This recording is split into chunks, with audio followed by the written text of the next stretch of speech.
안녕하세요. 슈퍼브레인 이상복입니다. 자, 지금부터 우리 통합과학 수업을 한번 시작을 해볼 텐데요. 자, 그 첫 번째 시간으로 우리 우주 초기의 원소에 대해서 볼 겁니다. 이 단원이 조금 어렵습니다. 빅뱅 이론이 나오고 우주가 어떻게 해서 생겨났는지 거기에 대해서 설명하는 건데 사실은 그 과정은 우리 고등학교 과정 훨씬 뛰어넘는 내용이죠. 그렇기 때문에 우리 고등학교 과정에서는 사람들이, 과학자들이 이렇게 해서 우주가 처음에 어떻게 탄생했다, 이렇게 변화되어 왔다, 지금 우주의 모습이 이런 과정을 통해서 이루어졌다, 이런 것들이 어떤 것들이 있는지 그냥 맛만 볼 겁니다. 이렇게 해서 과학이 발전하게 되었고, 그리고 이런 것들을 알아내게 되었구나, 이런 식으로 설명을 해 나갈 겁니다. 너무 부담 갖지 마시고 한번 들어주셨으면 좋겠습니다.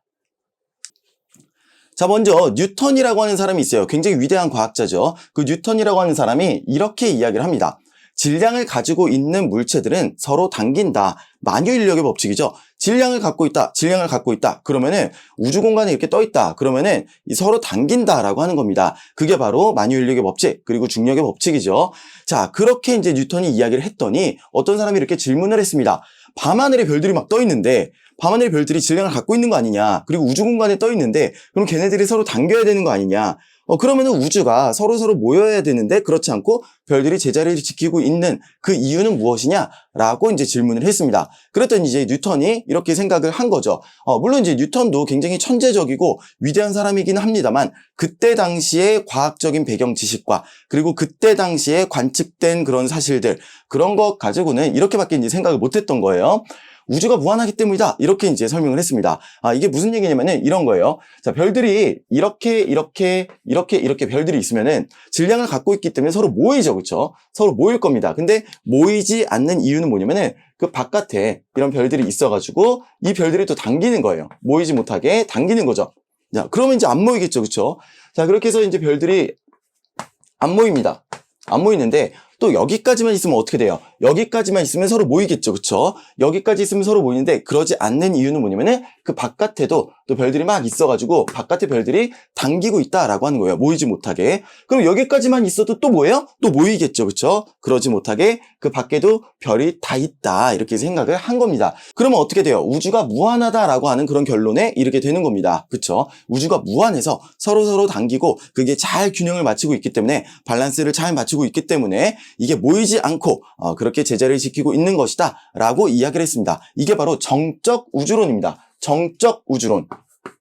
멈춰있다 라고 하는 거예요. 멈춰있다. 우주는 멈춰있다 라고 하는 겁니다. 자, 그런데 여기엔 한계가 있습니다. 어떤 한계가 있냐면은 조금만 밸런스가 깨져도, 그러니까 별의 위치가 조금만 움직이게 돼도 이쪽으로 조금만 갔어요. 그러면은 가까워지기 때문에 이게 순식간에 붙어버립니다. 그쵸? 붙어버리면은 질량이 커지기 때문에 또 다른 애들도 붙어버리고, 그렇게 되면은 이게 와르르 무너지면서 수축하게 되어 있다라고 하는 겁니다. 이런 한계를 가지고 있지만 아무튼 뉴턴은 이게 잘 균형을 맞추고 있는 거야 라고 이렇게 설명을 했었습니다.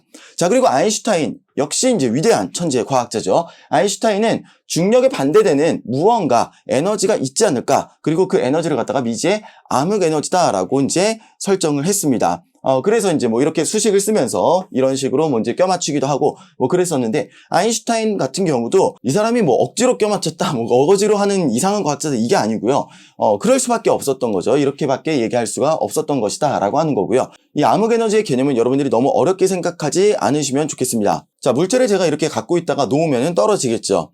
당연히 여러분들이 물체는 떨어지는 거야 라고 이제 생각을 할 겁니다. 만유인력 때문에, 중력 때문에 지구 중심 방향으로 이렇게 떨어지는 거야 라고 여러분들이 생각을 하겠죠. 자, 그렇지만 제가 이거를 던진다 그러면, 아래에서부터 에너지를 줘가지고 던진다 그러면은 이게 올라가겠죠, 그쵸? 올라갈 겁니다. 물론 조금 있다가 떨어지긴 하겠지만, 그렇지만 던지는 그 순간에는 올라가는 장면을 여러분들이 볼 수가 있겠죠. 뭐예요? 중력과 반대되는 어떤 에너지, 그쵸? 어떤 에너지, 제가 위로 던지는 에너지를 줬기 때문에 이거는 아래로 떨어지지 않고 올라가는 그 광경을 여러분들은 보실 수가 있다라고 하는 거죠.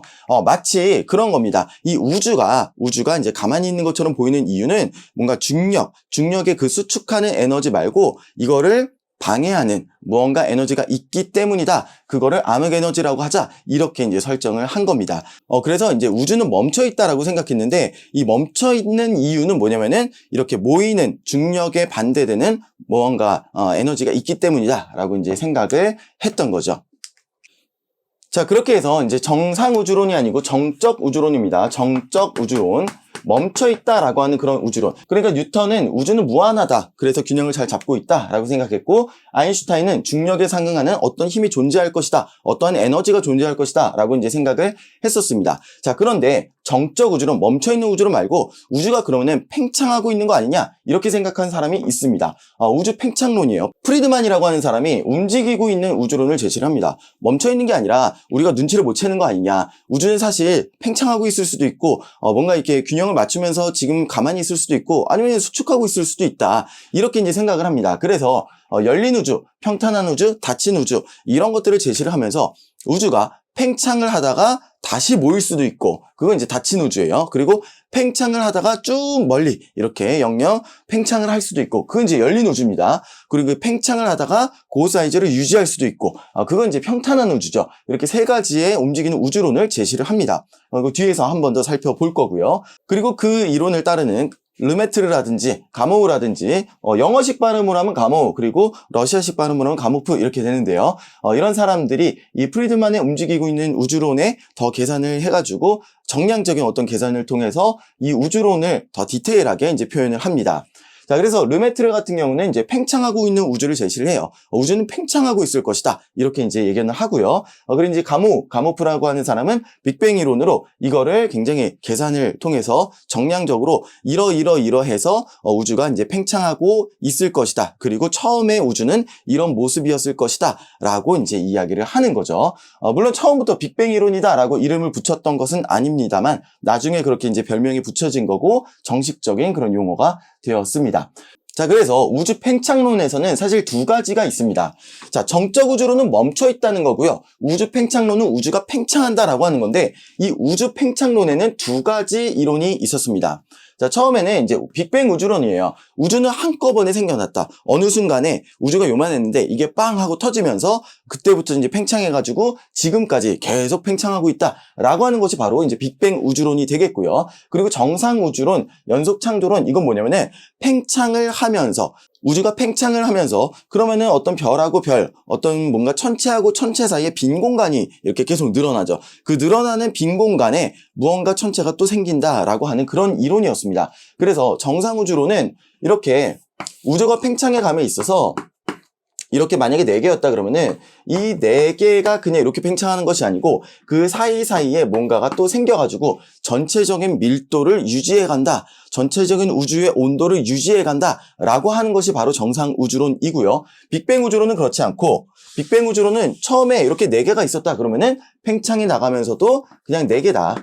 이렇게 나가는 게 바로 이제 빅뱅 우주론이다 라고 보시면 되겠습니다. 그래서 이 두 가지를 비교를 해보시면요. 빅뱅 우주론은 우주가 한꺼번에 생겨났다 라고 이제 주장을 합니다. 어느 시점에 한꺼번에 생겨났고 그 이후에 우주는 그냥 팽창만 할 뿐이지 무언가 더 생겨나거나 그런 것이 아니다 라고 이제 생각을 했습니다. 대표적인 학자는 가모, 르메트르 이런 사람이고요. 이거 같은 경우는 질량이 처음에 탄생했을 때 그 질량대로 일정하다라고 하는 겁니다. 자, 그러니까 부피는 팽창하는데 질량은 일정하니까 밀도는 감소하겠죠. 그리고 온도는 내려간다라고 이제 보는 겁니다. 자, 그 증거는 무엇이냐?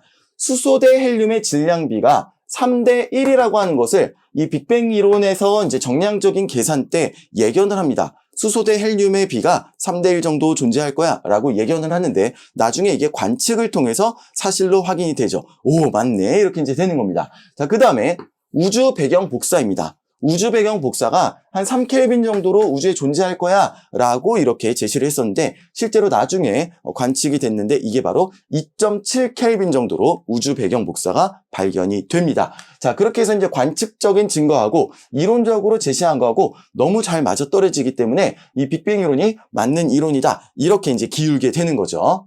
자, 그리고 연속창조론, 정상우주론, 이거는 뭐냐면은 우주가 지속적으로 생겨나고 있다라고 하는 겁니다. 어느 한순간에, 어느 한 시점에 탄생한 것이 아니라 우주가 이제 팽창해 나가면서 우주의 천체와 천체 사이에 계속해서 질량이 생겨난다, 계속해서 태어나는 거다라고 이제 생각을 하는 거고요. 본디 골드 이런 학자가 대표적인 학자입니다. 그러니까 질량이 증가해요. 그리고 밀도는 일정한 수준을 유지를 할 것이다. 그리고 온도도 거의 일정한 수준을 유지할 것이다. 이렇게 이제 생각을 하고 있는 거죠. 자, 그리고 골고루 분포한 늙은 은하와 젊은 은하 이런 것들을 근거로 제시를 하는데요. 이거는 사실은 더 자세하게 관측을 해보니까 젊은 은하라고 하는 게 좀 있지가 않은 겁니다.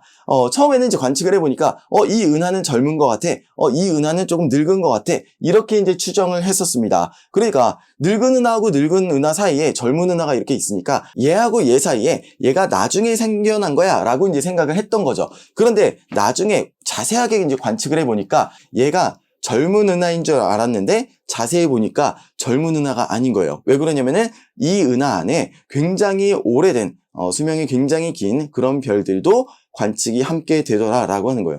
젊은 은하인 줄 알았는데 은하가 나이가 다 늙었다라고 하는 거죠. 그래서 지금 현재는 사실 은하의 나이를 추정할 수 없다라고 이제 얘기를 합니다. 그래서 젊은 은하, 늙은 은하 이런 것들을 구분할 수가 없기 때문에 이거는 조금 근거가 부족하지 않느냐 이렇게 이제 되어 버린 거죠. 그래서 지금은 현재는 이게 맞는 이론이고 이거는 조금 이제 부족한 이론이다 이렇게 되어가고 있습니다. 그렇게 이제 기운 거죠. 그리고 빅뱅 우주론도 그때 당시에 이때 제시한 그 빅뱅 우주론에서 조금 더 이제 수정이 되어가지고 이제 인플레이션 갑자기 급팽창했다라고 하는 그런 것들이 추가가 되면서 급팽창 빅뱅 우주론 이렇게 이제 우리가 받아들이고 있는 겁니다. 자, 그리고요, 우주가 팽창하는 거는 그러면 어떻게 알아내느냐? 관측을 통해서 우리가 이제 우주가 팽창한다라고 하는 거를 알아냈습니다. 자, 이제 주로 이제 허블, 르메트르 이런 사람들이 여기 이제 기여를 했는데요. 허블이라고 하는 사람이 굉장히 중요한 발견을 합니다. 바로 은하라고 하는 것을 발견을 하게 돼요. 그전에는 은하라는 개념이 없었어요. 그냥 별들을 보면은, 저 별은 뭐 몇천 광년 거리, 몇만 광년 거리, 뭐 이런 정도로 이제 별들이 몇만 광년 이내에 이제 굉장히 많이 모여 있었죠. 그런데 안드로메다라고 하는 소용돌이 모양의 천체를 자세하게 허블이 관찰을 해봅니다. 자, 그전에는요, 그냥 소용돌이 모양의 가스, 구름인 줄 알았어요. 그런데 자세하게 이 허블이 이걸 관측을 해보니까 그냥 가스 덩어리가 아니고 그냥 별들의 모임이었던 거죠. 알고 보니까 별들의 모임이었습니다. 그리고 그 별들까지의 거리를 추정해보니까 글쎄 이 거리가 여태까지 발견했었던 그 별들 정말 멀어야 몇만 광년 정도였는데 여기는 막 100만 광년 이렇게 되는 거예요. 거리가 너무 먼 거죠. 그리고 전부 다 여기에 있었던 애들이 뭐 100만 광년 정도가 되는 겁니다. 그러니까 와, 여태까지 발견했던 별들보다 너무 머네. 그런 것들을 이제 발견을 하면서 깨닫게 되는 거죠. 얘네들이 이렇게 하나에 모여있는 별 집단이고, 그리고 우리 태양계 근처에 이렇게 또 하나의 별 집단을 이루고 있는 거구나. 한 10만 광년 정도 되나요? 우리 은하가 사이즈가. 그렇게 이제 별들이 모여있는 거구나. 그래서 은하라고 하는 이름을 붙이고요. 갤럭시죠. 이 은하라고 하는 이름을 붙이고, 그리고 우리 태양 주변에 있는 그 별 무리들, 그런 것들은 이제 또 우리 은하, 밀키웨이 갤럭시라고 하는 이름을 붙이고, 이런 것들이 더 있나 찾아봅니다. 그랬더니 엄청 많은 거예요. 별의 숫자만큼이나 은하의 숫자도 많은 거예요. 굉장히 이제 우주가 광활하다라고 하는 거를 이제 깨닫게 되는 거죠. 그러면서 이 은하들을 막 발견을 하고 거기까지의 거리도 재고 그리고 그 은하가 과연 가까이 오는지 멀리 가는지 이런 것들도 이제 추정을 하게 됩니다. 그랬더니 이 은하들이 멀어지고 있다라고 하는 사실을 발견하게 됩니다. 그러면서 이 은하, 엄청나게 멀리 떨어진 이 은하들이 다 멀어진다. 한 두세 개 빼고는 다 멀어질 겁니다. 다 멀어지는 거. 그런 걸 보고 우주가 팽창하고 있구나 라고 하는 그런 사실을 알게 됩니다. 그래서 허블이 이 안드로메다라고 하는 그전에 성운인 줄 알았어요. 구름인 줄 알았는데 은하구나 라고 하는 거를 이제 발견을 하게 되고 은하들의 이제 추가적으로 발견되게 됩니다. 그리고 그 은하들이 멀어진다라고 하는 사실을 발견하게 되고 그러면서 은하가 팽창하고 있구나 라고 하는 사실을 깨닫게 되는 거죠. 그러면 그 은하가 굉장히 멀리 있는 그 은하가 어떻게 가까워지는지 멀어지는지 아니면 정지해 있는지 어떻게 알 수 있었을까 한번 보도록 할게요. 자, 이거는요, 사실 여러분들이 디테일하게 모르셔도 상관없습니다. 여러분들이 통합과학 시험 문제 푸는 데는 별로 이제 지장은 없는데, 이 스토리에 대해서 여러분들이 좀 궁금해 하실 것 같아서 넣은 거예요. 자, 어떻게 그 은하가 멀어진다라고 하는 사실을 알 수 있었을까라고 하는 건 바로 이 도플러 효과를 이용한 겁니다. 자, 도플러 효과가 뭐냐? 도플러 효과 여러분들이 매일마다 사실 일상 속에서 느끼실 수가 있는 그런 물리적인 현상입니다. 자, 도플러 효과가 뭐냐면요. 자동차가 이렇게 지나가잖아요. 자동차가 빠른 속도로 빡 지나갈 때 여러분 소리 어떻게 이제 표현하나요? 영화나 이런 데서 뿌웅 하고 이제 표현을 하죠. 그쵸? 오토바이, 자동차 이런 것들이 빠르게 지나갈 때 자, 다가올 때는 뿌웅 하고 오지만 나에게서 멀어질 때는 뿌 하고 오지만 갈 때는 뿌 하고 음이 낮아집니다. 음이 내려가요. 높은 음으로 왔다가 낮은 음으로 내려갑니다.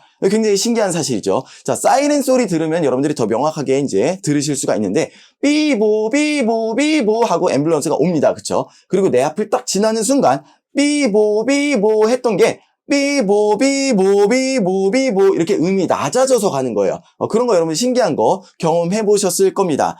그게 원래 사이렌 소리가 높았다가 낮아지는 게 아니고 소리를 거기서 바꾸는 게 아니고 원래 내는 소리는 똑같이 그냥 삐보 삐보 삐보 냅니다만 나한테 올 때는 삐보 삐보 삐보 약간 높게 이렇게 다가왔다가 멀어질 때는 삐보 삐보 삐보 이렇게 낮은 음으로 멀어진다라고 하는 거예요. 여러분 자세하게 한번 들어보세요. 자, 그게 바로 도플러 효과라고 하는 겁니다. 무슨 얘기냐면은 소리를 내는 한마디로 파동을 발생하는 파원이 나에게 다가올 때는 조금 높은 소리, 그러니까 파장이 짧아지는, 진동수가 많아지는 그런 현상이 일어나는 거고요. 그렇게 관측이 된다라고 하는 거고요. 나에게서 멀어질 때는, 관측자에게서 멀어질 때는 원래 파동을 내는 그 소리보다 낮은 소리, 그러니까 파장이 길게, 진동수가 낮게 그렇게 이제 멀어진다라고 하는 겁니다. 자, 이걸 조금 더 알기 쉽게 한번 설명을 해볼게요. 자, 물을 받아놨어요. 잔잔한 물에다가 여러분이 손가락을 통통통통 하면은 이렇게 동심원 모양으로 파동이 뻗어져 나갈 겁니다. 자, 그렇게 해서 파동이 뻗어져 나가는데 여러분들이 같은 자리에서 통통통통 하는 게 아니고 움직이면서 통통통통통통 이렇게 움직이면서 파동을 만든다. 그러면은 어떻게 되겠어요? 그 파동의 모양이 지금 그림에 나오는 대로 이런 식으로 생기게 될 겁니다.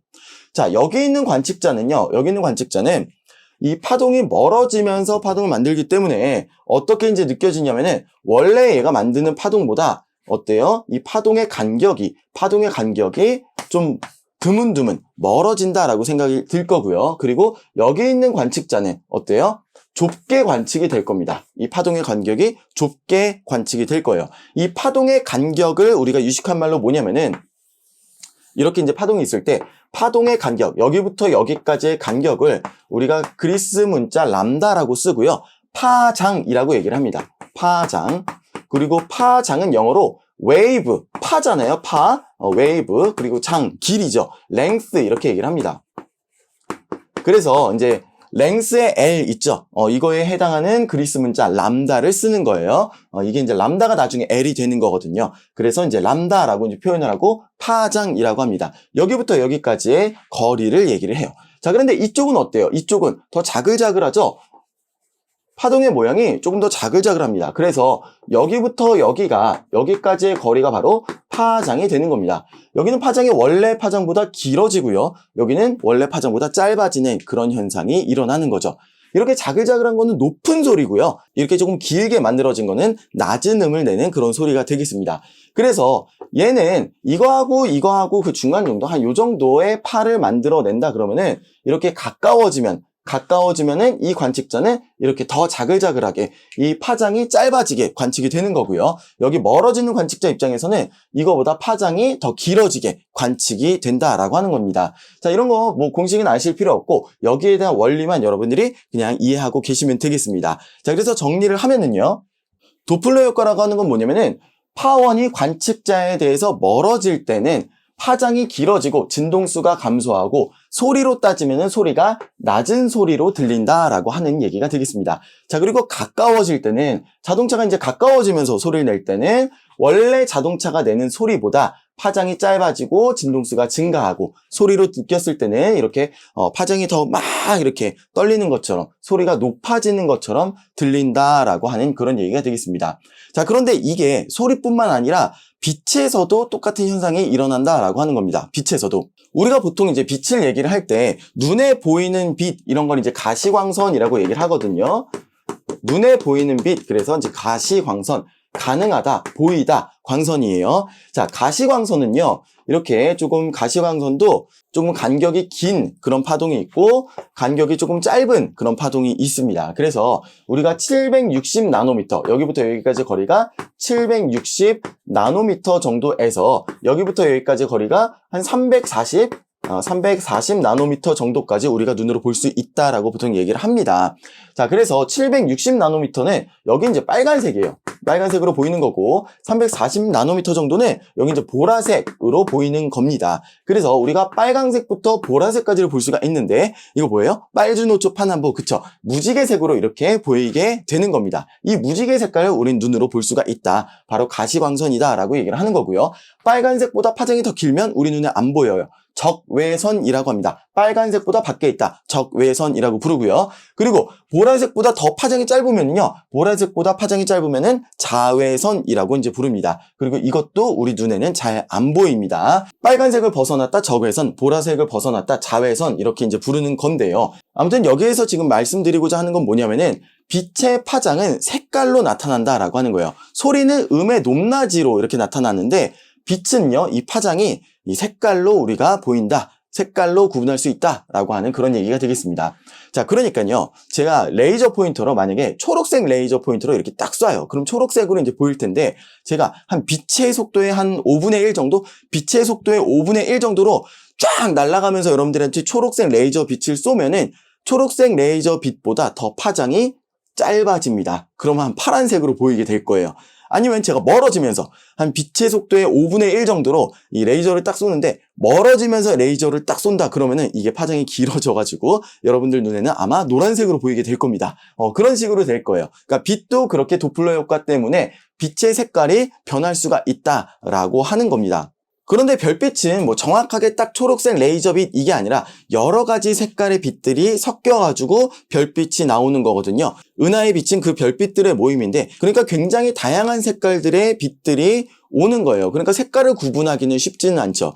그런데 다행히 거기에 뭐가 있냐면은 이렇게 선들이 그려져 있는 게 있습니다. 이거 조금 이따가 다시 설명을 할게요. 선들이 생기는데 프라운호퍼 선이라고 해요. 흡수선이라고 하는데 이 흡수선들이 딱 원래 자리가 있어요. 그런데 이 원래 자리보다 빨간색 쪽으로 이동을 하는 겁니다. 그래서 빨간색 쪽으로 이동했다. 원래 자리보다 빨간색 쪽으로 이동했다. 뭐냐면은 적색 쪽으로 이동했다. 그래서 적색편이라고 하는 그런 말을 씁니다. 그래서 별빛에 이런 그 흡수선들이 적색 쪽으로 이동했다, 적색 편의가 발생했다라고 하는 거는 그거는 우리에게서 멀어지고 있다라고 하는 얘기고요. 그리고 이제 파란색 쪽으로, 보라색 쪽으로 갔다, 파장이 짧은 쪽으로 갔다 그러면은 이거는 우리하고 가까워진다라고 하는 얘기입니다. 자, 별들을 봤더니 우리 은하 안에 있는 별들을 봤더니 어떤 별들은 가까워지고 어떤 별들은 멀어지고 그러는데 우리 은하 말고요. 우리 은하 바깥에 있는 다른 은하들 있죠. 외부 은하를 봤더니 2개 정도 빼고는 다 멀어지더라. 전부 다 적색 편의를 나타내더라 라고 하는 겁니다. 그렇게 하면서 우주가 팽창하고 있구나 라고 하는 것을 깨닫게 되는 거죠. 자, 일단 도플러 효과 조금 정리하고 넘어갈게요. 도플러 효과를요 어렵게 생각하실 필요 없이 이렇게만 정리하시면 되겠습니다. 자, 파동이 있어요. 파동이 있는데 그 파동을 만드는 그거를 갖다가 이제 파원이라고 합니다. 파원이 관측자에서 멀어질 때하고 가까워질 때하고 이 원래 얘가 만드는 파동의 변화가 생긴 것처럼 관측이 된다라고 하는 거예요. 자, 가까워질 때는 어떻게 되느냐? 가까워질 때는 파장이 원래보다 짧아져요. 자글자글해진다라고 하는 겁니다. 소리로 따졌을 때는 음의 높이가 높아집니다. 음의 높이가 높아져요. 그리고 빛으로 따졌을 때는 파장이 짧은 쪽으로 청색 쪽으로 이동한다. 청색 편의 현상을 나타낸다라고 하는 겁니다. 청색 편의. 자, 그리고 멀어지면은 파장이 이렇게 길어진다. 파장이 길어진다. 음의 높이로 따지면은 음의 높이는 낮아지고요. 그리고 빛으로 따졌을 때는 적색 편의, 빨간색 쪽으로 이동을 한다. 적색 편의 현상을 보인다라고 하는 겁니다. 이것만 여러분들이 기억하시면 돼요. 자, 멀어지면 적색 편의. 이거를 반드시 여러분들 기억하시길 바라겠습니다. 멀어지면 적색 편의, 멀어지면 적색 편의. 그러니까 별빛이 멀어진다, 적색 편의라고 하는 겁니다. 넘어갈게요. 자, 그러면 그 흡수선이라고 하는 것은 무엇이냐? 이렇게 적색 편의를 나타내고 뭐 청색 편의를 나타내는 그 흡수선이라고 하는 것은 무엇이냐? 설명을 한번 드려보도록 하겠습니다. 자, 철이 있어요. 여러분들 TV나 이런 데서 혹시 대장간 뭐 이런 데서 철을 뜨겁게 달군 다음에 막 땅땅땅 때리는 거 혹시 보신 적이 있으려나 모르겠는데요. 이게 철이 1000도 정도 이렇게 되면요 빨갛게 달아오릅니다. 원래는 빛이 우리가 안 보였어요. 빛 같은 게 이제 그냥 가만히 있는 게 철이죠. 그쵸? 그렇게 이제 보였었는데, 점점 이 가열을 하게 되면, 한 1000도 정도가 되면은 이게 빨갛게 달아오르기 시작합니다. 그러면서 이제 빛이 나는 게 우리 눈에 보이기 시작하는 거예요. 그러니까 빨간색부터, 아까 가시광선 무슨 색부터라고 그랬어요? 빨간색부터 우리 눈에 이제 보이기 시작하는 거예요. 사실은 그 전에도 빛을 내고 있었어요. 뭐냐면 빨간색보다 파장이 긴 적외선을 내고 있었어요. 그렇지만 이제 우리 눈에 보이는 가시광선, 빨간색부터 이제 보이기 시작하는 거예요. 빨갛게 달아오릅니다. 더 가열을 하면 사실은 녹겠죠. 근데 더 온도를 높이게 되면은 이제 노란빛이 납니다. 네, 그건 굉장히 온도가 높은 거예요. 그 정도 되면 이제 철이 녹겠죠, 그렇죠?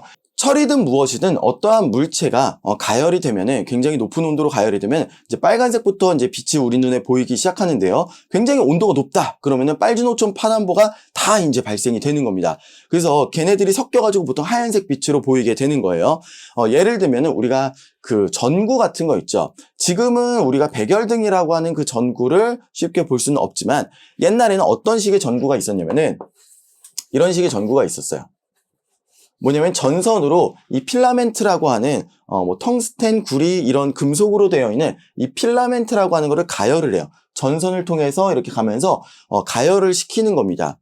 가열을 시키는데 얘가 타버리면은 끊어지거든요. 타지 않게 여기를 아르곤가스나 뭐 질소가스나 이런 것들로 채워가지고 가열을 시키는 거예요. 그럼 얘가 조금 오랫동안 빛을 낼 수가 있는 겁니다. 자, 빛을 내는데 거의 노란빛을 냅니다. 노란빛을 내는 이유는 노란색이 제일 세고요. 그리고 그 주변의 빛들도 조금 이렇게 내고 있는 건데요. 이런 빛을 갖다가 스펙트럼으로 분광기로 이렇게 세모난 그 유리를 통과시키는 거죠. 스펙트럼을 관측하면은 빨주노초 파남보를 우리가 볼 수가 있다라고 하는 겁니다. 고체든 액체든 뭔가 온도가 굉장히 높으면은 빛이 발생하는데 그 빛을 이렇게 스펙트럼으로 펼쳐놓고 보면은 빨주노초 파남보 이런 것들이 연속적으로 변하는 것을 우리가 볼 수가 있다라고 하는 겁니다. 그리고요, 온도가 낮아도 사실 빛은 발생합니다. 우리 눈에 보이지가 않을 뿐이죠. 우리 눈에 보이지 않는 적외선이 발생을 하는 거죠. 그래서 우리가 뭐예요? 체온계 같은 거 적외선 감지해가지고 체온을 재죠. 손목 이렇게 주세요. 해가지고 띡 하면 36.5도 정상이네요. 통과입니다. 아니면 띡 했는데 39도예요. 오, 이제 병원 가보세요. 검사 한번 받아보세요. 이제 이렇게 되는 거죠. 그렇죠? 그런 게 다 뭐냐면은 우리 체온에 의해서도 빛이 발생을 하지만 그게 이제 우리 눈에는 보이지 않는 적외선이다라고 하는 겁니다. 아무튼 이제 이런 프리즘을 통해서 빛을 빨주노초 파남보, 자외선, 적외선 이렇게 다 빛을 쫙 펼쳐놓고 볼 수가 있다라고 하는 건데 높은 밀도를 가진 뭐 액체나 고체 이런 것들은 빛을 내는데 연속적으로 그 색깔이 연속적으로 이렇게 발생을 한다라고 하는 겁니다. 자, 그런데요, 기체는 뜨겁게 가열하면은 그 뜨거운 기체가 빛을 발생을 하는데 그 빛을 보면은 이렇게 특정한 자리에서만 특정한 파장, 특정한 색깔만 이렇게 방출을 한다라고 하는 거예요. 이렇게 쭉 연속적으로 하는 게 아니라 그러니까 이걸 생각해 보면은 기체는 딱 특정한 색깔만 방출하는데 액체나 고체는 뭐예요? 이런 애들이 꽉 모여 있으니까 여기부터 여기까지 쭉 모든 색깔을 다 방출한다 이렇게 생각하셔도 되겠죠. 자, 기체는 그러면 왜 이러느냐 한번 보도록 할게요. 자, 이건 여러분들 나중에 이제 화학에서 조금 더 자세하게 배우실 텐데 자, 기체 같은 경우는 이렇게 되는 겁니다. 자, 원자핵 주변에 전자들이 공전하고 있어요. 공전이라기보다는 이 주변은 이제 돌고 있는데 이 전자들이 돌 수 있는 자리가 이렇게 정해져 있다라고 하는 겁니다. 전자가 여기에서 돌든지 아니면 여기에서 돌든지 아니면 여기에서 돌든지 돌 수 있는 그 궤도가 정해져 있다. 그 자리가 정해져 있다라고 하는 겁니다. 자, 그래서 전자가 원래 막 여기에서 돌고 있었어요. 막 여기에서 돌고 있었는데 얘가 이제 빛을 방출을 하는 겁니다. 빛을 방출을 하면서 이쪽으로 내려와서 돌 수가 있다라고 하는 거죠. 이쪽으로 내려와서 돌 수가 있다는 거예요. 그러면 여기서부터 여기까지 그 사이, 이 차이만큼의 어떤 그 파장의 빛을 방출할 수가 있다. 특정한 색, 딱 요 색, 뭐 예를 들면 요런 색을 딱 방출할 수가 있다. 이런 얘기입니다. 자, 그 다음에 여기에서 일로 오지 않고 얘가 이쪽으로 올 수도 있거든요. 이쪽으로 딱 오면서 여기에 해당하는 그 빛을 방출을 할 수가 있다라고 하는 겁니다. 그럼 뭐 예를 들면 뭐 얘는 이런 색, 뭐 이런 식으로 방출이 된다라고 하는 거예요. 또 뭐예요? 여기에서 일로 갈 수도 있겠죠. 그렇죠? 여기에서 일로 갈 때 또 요만큼에 해당하는 파장의 빛을 발생시킬 수가 있다. 뭐 얘는 예를 들면 뭐 이런 색, 뭐 이런 식으로 이제 될 수가 있다라고 하는 겁니다. 자, 그래서 이렇게 뜨거운 기체는 전자들이 이렇게 옮겨가면서 빛을 방출을 하게 되는데 그 빛을 방출하는 게 이게 쭉 연속적인 게 아니라 무슨 색, 무슨 색, 무슨 색 이렇게만 방출을 한다라고 하는 거예요.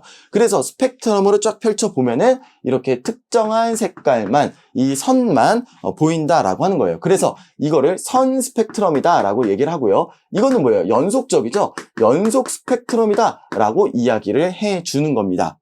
자, 그런데요. 연속 스펙트럼. 액체나 고체가 발생시키는 그 빛에 저온의 기체를 이렇게 딱 갖다 두면은요, 이 기체가 요 특정 파장의 빛을 흡수를 한다라고 하는 거예요. 뭘 흡수하겠어요? 왜 흡수하겠어요? 이것 때문에 이제 흡수를 하는 거예요. 전자가 원래는 또 여기에 돌고 있었어요. 전자가 여기에 돌고 있었는데 빛을 딱 쐬니까 뭐예요? 여기에서 이제 전자가 빛을 받아가지고 이제 위층으로 올라가는 거예요. 위층으로 올라가는데 요 빛깔의 빛을 받아서 이 위쪽으로 올라가는 거고요. 그리고 아니면 여기에 올라가는 거 아니고 여기로 올라갈 수도 있겠죠. 그렇죠? 여기로 올라가게 되면은 여기에 해당하는 이 빛의 파장을 받아서 이 색깔을 딱 받아가지고 여기로 올라가는 거예요. 그러면서 이 빛을 흡수해버려요.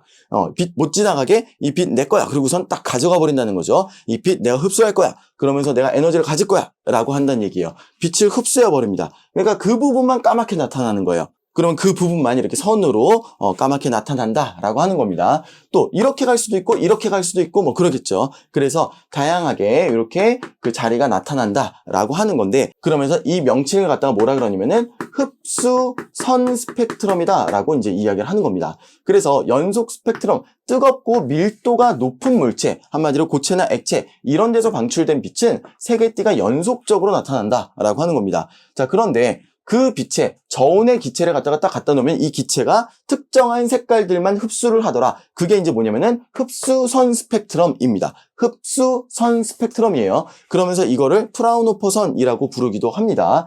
자, 그래서 별빛 같은 경우에 별빛이 저온의 기체를 통과를 하면은 특정한 파장의 빛이 흡수가 됩니다. 그러면서 연속 스펙트럼의 이 배경에 검은색 선, 흡수선이 나타난다라고 하는 거예요. 별을 관측해도 그렇고 은하를 관측해도 그렇고 거기에 이런 흡수선들이 나타난다라고 하는 겁니다. 자, 그리고 이제 방출선 스펙트럼 뭐냐면은 기체를 고온으로 가열을 해요. 그러면은 이 기체에서도 빛이 나오는데 특정한 파장의 빛만 방출되면서 어떤 선으로만 나타난다라고 하는 겁니다. 그래서 이런 것들은 무언가를 이제 그 나트륨 기체 같은 거를 이렇게 가열을 해가지고 보게 되면은 이 특정한 색깔의 선만 나타나게 된다라고 하는 거예요. 그리고 그런 거 있죠. 네온사인이라고 하는 말 들어보셨어요?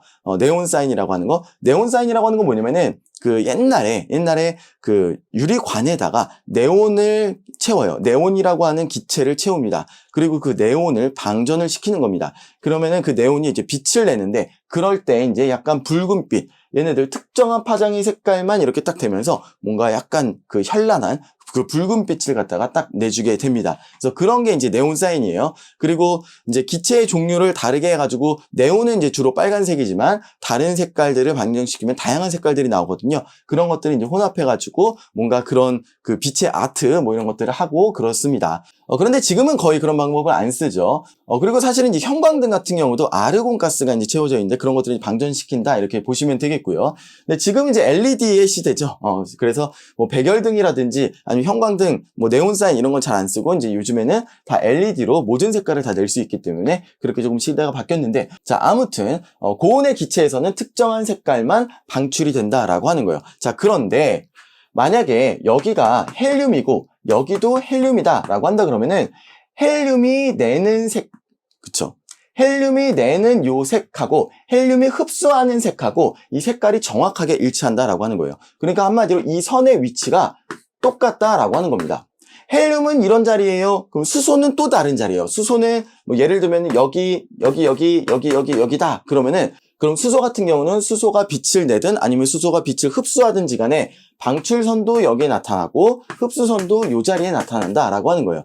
그래서 이 흡수선 아니면 방출선 이거를 보면은 아 이거 무슨 기체다라고 하는 게 딱 판명이 나는 거예요. 이거 수소 패턴이네. 이거 헬륨 패턴이네. 이거 무슨 아르곤 패턴이네. 이렇게 패턴을 알 수가 있다라고 하는 그런 얘기가 되겠습니다.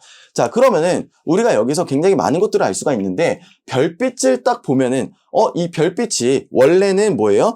굉장히 뜨겁고 꽉 뭉쳐져 있는 밀도가 높은 그 별빛인데 여기에서 빛이 나오는데 그래서 이렇게 연속 스펙트럼으로 빛이 사실은 나오고 있는데 그 별의 대기 있죠. 별의 대기층을 통과하면서 이 대기층이 흡수를 해버려요. 뭘 흡수해버려요? 이렇게 특정 파장의 선을 흡수를 해버린다라고 하는 거예요. 그러면은 이 별빛의 대기의 성분을 우리가 알 수가 있어요. 별빛의 대기의 성분이 이거 수소 패턴이네, 이거 헬륨 패턴이네, 이런 것들을 우리가 알 수가 있습니다. 자, 그리고 섞여 있겠죠. 수소, 헬륨, 뭐 여러 가지 기체들이 막 섞여 있을 겁니다. 그러면 이런 선들이 막 엄청 많이 이렇게 막 있을 거예요.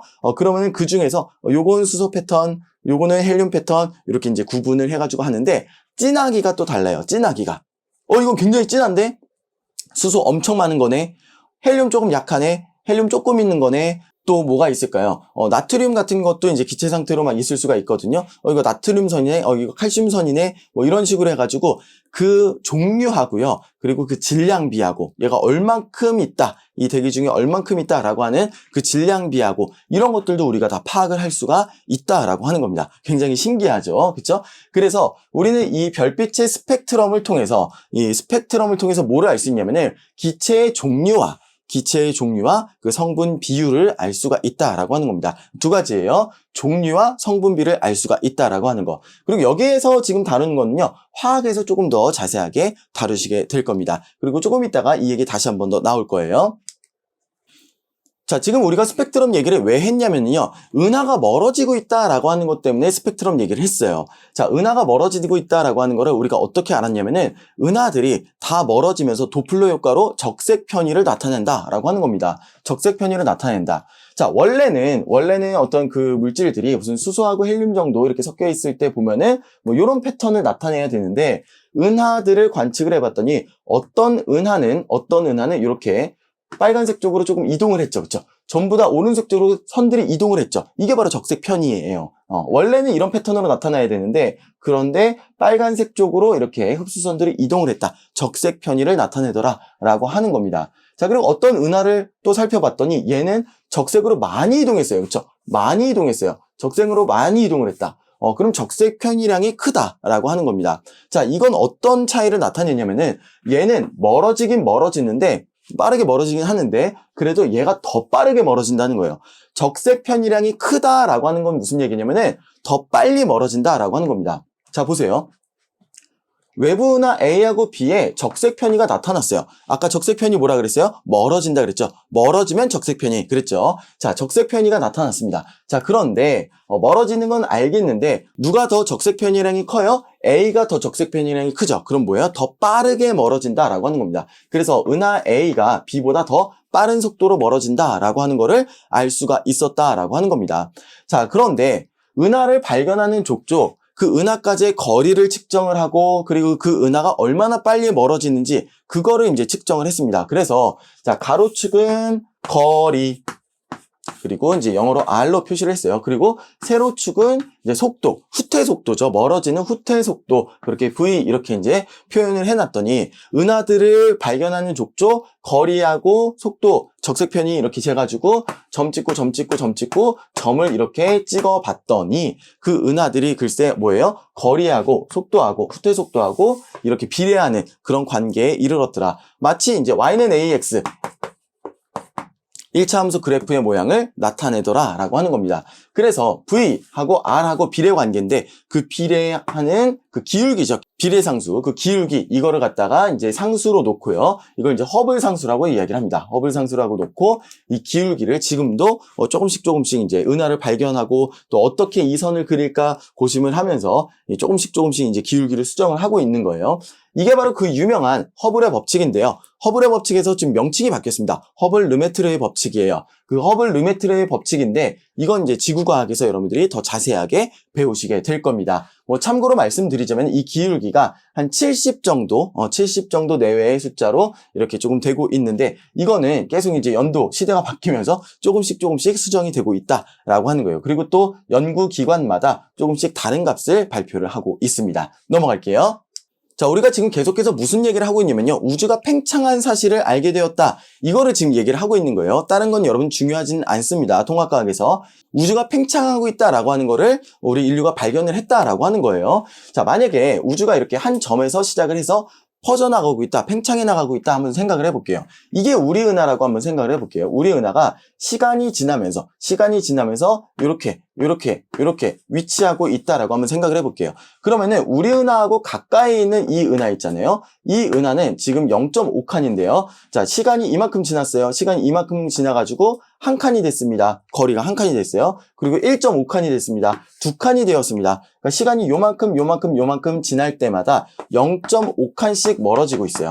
어떤 시간 간격에 대해서 0.5칸씩 멀어지고 있죠. 자, 그런데 이렇게 멀리 있는 은하 한번 볼게요. 멀리 있는 은하. 지금 한 1.5칸 떨어져 있어요. 1.5칸 떨어져 있는데 여기는 지금 3칸 떨어져 있고요. 여기는 4.5칸, 여기는 6칸 떨어져 있습니다. 여기는 뭐예요? 1.5칸씩 멀어지고 있어요. 1.5칸씩 어떤 시간 간격에 대해서 1.5칸씩 멀어지고 있다라고 하는 거죠. 자, 보세요. 원래 0.5칸 떨어져 있었던 얘는 0.5칸씩 멀어지고 1.5칸씩 떨어져 있던 얘는 1.5칸씩 멀어지고 있어요. 그러면은 한 칸 떨어져 있던 얘는 한 칸씩 멀어지겠죠. 그쵸? 그러니까 멀리 떨어져 있는 A일수록 더 빠르게 멀어진다라고 하는 그런 것들을 이런 그림을 통해서도 여러분들이 확인을 하실 수가 있겠죠. 그리고 이제 풍선 부는 얘기가 나와요. 풍선. 네, 풍선. 풍선에다가 별 스티커를 이제 붙입니다. 별 스티커를 이제 붙여놓고, 자, 풍선을 불어요. 풍선을 크게 불면 이제 어떻게 되겠어요? 풍선의 별 스티커가 이런 식으로 이제 자리를 잡겠죠. 그쵸? 자, 그러면은, 어때요? 이 별들의 사이 간격이 점점 멀어진다라고 하는 거예요. 사실 별이라기보다는 은하예요. 은하의 간격이 점점 멀어진다라고 하는 거고, 이걸 통해서 우리가 이제 우주가 팽창하고 있구나라고 하는 거를 이제 깨닫게 된다라고 하는 그런 얘기가 되겠습니다. 이런 것들은 지구과학 원 내용이니까 이제 모르셔도 되는데, 여러분들이 그냥 기억하셔야 되는 내용은 뭐냐면은, 우주가 팽창하고 있구나. 우리 인류가 우주가 팽창한다는 사실을 이런 과정을 통해서 알게 되었구나 정도만 여러분들이 정리하고 넘어가시면 되겠습니다. 그래서 이제 앞서서 프리드만이라고 하는 사람이 우주가 팽창하고 있을 수도 있어 라고 움직이는 우주론을 이제 제시했다고 했잖아요. 그리고 실제로 관측을 해보니까 우주가 팽창한다고 하는 사실을 관측을 통해서 알게 되었어요. 자, 그러니까 지금 현재는 팽창하고 있는데 앞으로 이 우주의 미래가 어떻게 될까라고 하는 겁니다. 자, 우주가 팽창하다가 어느 순간까지 쭉 팽창하다가 다시 이렇게 모여들 수도 있겠죠. 마치 우리가 물건을 딱 위로 던지면은 올라가요. 한마디로 뭐예요? 지구하고 멀어지는 거죠. 멀어지다가 어느 정도 되면 정지했다가 다시 떨어지게 되는 것처럼 우리 우주도 뭐예요? 팽창하다가 어느 정도 되면은 다시 이렇게 모여들 수도 있다라고 하는 거예요. 그게 바로 이제 닫힌 우주고요. 아니다, 쭉 계속해서 멀어질 수도 있다. 그게 바로 이제 열린 우주가 되겠습니다. 그리고 쭉 멀어지다가 어느 순간 되면은 그 사이즈를 유지할 수도 있다. 그게 이제 평평한 우주예요. 이런 것들은 이제 미분 방정식 같은 거 이제 풀면서 나오게 되는 그런 이론이 되겠습니다. 이것도 역시 지금은 여러분들이 모르셔도 되지만 지구가 원 내용에서 이제 다뤄지는 그런 내용이 되겠습니다. 넘어갈게요. 자, 그러면은 그 빅뱅 이론에서 말하는 것이 도대체 무엇이냐, 어떻게 해서 우주가 태어나게 되었는지 어떻게 설명을 하는 거냐에 대해서 이제 볼 건데요. 사실은 굉장히 어려운 내용이죠. 그쵸? 우리의 이제 고등학교 범위를 훨씬 뛰어넘는, 웬만한 그 대학생들도 배우지 않는 그런 물리학을 전공을 해야 알 수 있는 어떤 그런 내용들인데, 굉장히 오랫동안 그쪽을 공부를 해야 알 수 있는 그런 내용인데, 일단은 우리가 원자에 대해서 알고 있죠. 그쵸? 원자는 뭘로 이루어져 있어요? 가운데 있는 원자 핵과 그리고 그 주위를 돌고 있는 전자로 이루어져 있죠. 그리고 이 원자 핵이라고 하는 것은 양성자와 중성자로 이루어져 있습니다. 그리고 이 양성자는요, 쿼크라고 하는 것들로 이루어져 있어요. 중성자도 역시 쿼크라고 하는 것들로 이루어져 있습니다. 자, 그래서 쿼크의 종류가 여러 가지가 있는데, 그 중에서도 이제 양성자는 업쿼크, 다운쿼크 이렇게 세 개의 쿼크가 합쳐져서 양성자를 이루고요. 중성자는요, 다운쿼크, 업쿼크 이렇게 세 개의 쿼크가 모여서 중성자를 이루고 있는 겁니다. 자, 양성자는 UUD 그리고 중성자는 DDU 이렇게 해서 세 개의 쿼크가 뭉쳐져서 하나의 그 양성자 혹은 중성자를 이루고 있다라고 하는 겁니다. 자, 그런데 이 윗쿼크, 업쿼크라고 하는 거는 전하량의 플러스 3분의 2예요. 그래서 플러스 3분의 2, 플러스 3분의 2 이렇게 같고요. 그리고 아래 쿼크, 다운 쿼크는 전하량의 마이너스 3분의 1이에요. 그래서 마이너스 3분의 1 됩니다. 그래서 뭉쳐지면 어떻게 돼요? 더하면 어떻게 되죠? 플러스 1 되죠. 그래서 양성자는 플러스 1의 전하를 갖는다. 이렇게 이제 되는 거고요. 그리고 중성자는 DDU예요. 다운 쿼크 마이너스 3분의 1, 마이너스 3분의 1, 플러스 3분의 2 이렇게 해가지고 뭉쳐져가지고 중성자. 이거는 전하량이 뭐예요? 0이죠. 0. 그쵸? 더하면 0이죠. 이렇게 이제 되는 겁니다. 자, 그리고 전자는 전하량이 뭐예요? 전자는 전하량이 이제 마이너스 1이죠. 그리고 전자를 기준으로 마이너스 1이라고 하는 숫자를 정한 겁니다. 참고로. 자, 그렇게 해서 알아주시고, 쿼크가 뭉쳐져가지고 양성자 혹은 중성자를 이루고, 양성자와 중성자가 합쳐져서 원자핵을 이루고, 원자핵 주변에 전자가 돌아서 원자를 이루고, 그리고 원자들이 다른 원자들과 결합해가지고 뭐 분자를 만들기도 하고, 결정을 만들기도 하고, 이제 그렇게 된다라고 하는 겁니다. 자, 빅뱅 이론은요, 이런 순서대로 이제 작은 입자에서부터 이제 시작을 할 겁니다. 이 작은 입자들부터 만들어졌다라고 하는 건데, 거기에 대해서 한번 쭉 살펴보도록 할게요. 자, 아마도 여러분들이 중학교 때까지 원자라고 하는 거에 대해서 배웠겠지만, 그 원자보다 작은 입자에 대해서는 여러분들이 아직 배우시지 않으셨을 거예요. 자, 아까 이제 쿼크 말씀드렸고, 전자 뭐 이런 것들 말씀드렸는데, 그런 것들을 갖다가 우리가 기본 입자라고 이야기를 합니다. 자, 기본 입자는요, 진짜로 더 이상 쪼갤 수 없는 입자예요. 혹시 더 연구를 하면 더 쪼갤 수 있지 않나요? 아니에요. 더 이상 쪼갤 수 없다라고 이제 판명이 난 겁니다. 이거는 더 이상 쪼개면은 그냥 어떤 빛의 형태로 이제 없어지는 것이지, 이거보다 더 쪼개가지고 뭔가 더 작은 입자들로 뭉쳐져 있다. 이거는 아니란 얘기예요. 그러니까 이거를 갖다가 가장 기본적인 입자다. 더 이상 진짜로 쪼갤 수 없는 입자다. 그래가지고 기본 입자다라고 이야기를 하는 겁니다. 자, 기본 입자는 이제 뭐냐면요. 쿼크 6가지하고 경입자 6가지하고 이렇게 얘기합니다. 자, 기본 입자 뭐예요? 쿼크 6가지, 경입자 6가지예요. 6가지의 쿼크와 6가지의 경입자. 자, 경입자라고 하는 건 영어로 렙톤이라고도 합니다. 렙톤. 그래서 어떤 책에서는 경입자, 어떤 책에서는 렙톤 이렇게 이제 표시를 할 텐데요. 자, 6가지의 쿼크와 6가지의 경입자가 바로 기본 입자다라고 하는 겁니다. 자, 쿼크부터 한번 살펴볼게요. 이 보라색으로 지금 표시되어 있는 게 쿼크들입니다. 자, 쿼크인데 업 쿼크가 있고 다운 쿼크가 있고요. 참 쿼크가 있고 스트레인지 쿼크가 있고요. 탑 쿼크가 있고 바텀 쿼크가 있습니다. 자, 이 쿼크들 이제 이렇게 줄을 지어 놓은 이유는 뭐냐면은 이 위에 있는 업 쿼크, 차밍 쿼크, 탑 쿼크 이 세 가지는요. 전부 다 플러스 3분의 2의 전하량을 가져요. 자, 그리고 아래쪽에 있는 쿼크들 다운 쿼크, 스트레인지 쿼크, 바텀 쿼크. 우리말로 하면은 아래 쿼크, 이상한 쿼크, 바닥 쿼크 이 세 가지는요 마이너스 3분의 1의 전하를 갖습니다. 자, 그리고 경입자들을 한번 보면요 경입자 중에서 여러분들이 알고 있는 게 있어요. 바로 뭐냐면 전자입니다. 전자. 전자 여러분들이 들어보셨죠, 그쵸? 전자 대표적인 경입자입니다. 경입자의 일종이에요. 자, 전자 그리고 뮤온, 타우온 이런 입자들이 있습니다. 얘네들은요 전부 다 마이너스 1의 전하량을 갖는 그런 경입자들이에요. 그리고 그 아래에 보시면은 전자 중성미자, 뮤온 중성미자, 타우온 중성미자 이렇게 이제 되어 있어요. 그러니까 이 입자에 상응하는 중성미자, 뮤온에 상응하는 중성미자, 타우에 상응하는 중성미자 이렇게 이제 되어 있는 거예요. 중성미자는 말도 이제 중성이잖아요. 그래서 전하량은 0입니다. 중성을 갖고 있어요. 그렇게 해서 이렇게 12개의 입자들이 있는 겁니다. 6가지의 쿼크 그리고 6가지 경입자 이렇게 있는 거예요. 6가지 쿼크 다시 한번 명칭 한번 알아볼게요. 업 쿼크, 다운 쿼크, 위 쿼크, 아래 쿼크예요. 그리고 참 쿼크, 스트레인지 쿼크, 매력 쿼크 아니면 맵시 쿼크라고 이제 번역을 합니다. 매력 쿼크, 이상한 쿼크 이렇게 이제 되는 거고요. 그리고 어떤 책에서 옛날 책에서는 야릇한 쿼크라고 이제 번역을 하기도 해요.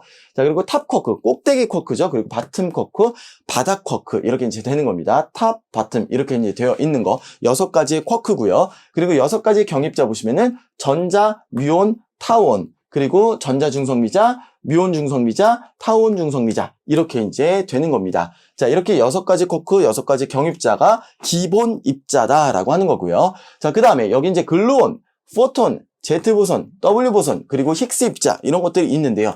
얘네들은 다른 이 입자들이 기본 입자들이 잘 뭉쳐지고 혹은 양성자와 양성자, 중성자 이런 것들이 잘 뭉쳐지게 해주는 어떤 그런 역할을 하는 보손이라고 이야기를 합니다.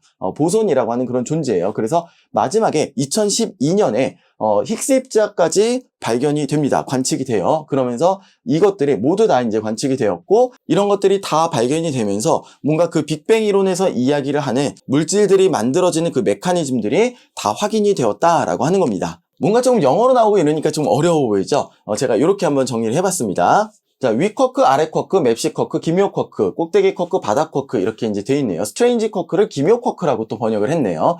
자, 이렇게 위에 있는 것들은 플러스 3분의 2의 전하를 다 갖게 되는 거고요. 아래에 있는 것들은 마이너스 3분의 1의 전하를 갖는 쿼크들입니다. 자, 그런데 여기서 중요한 것도 뭐냐면요.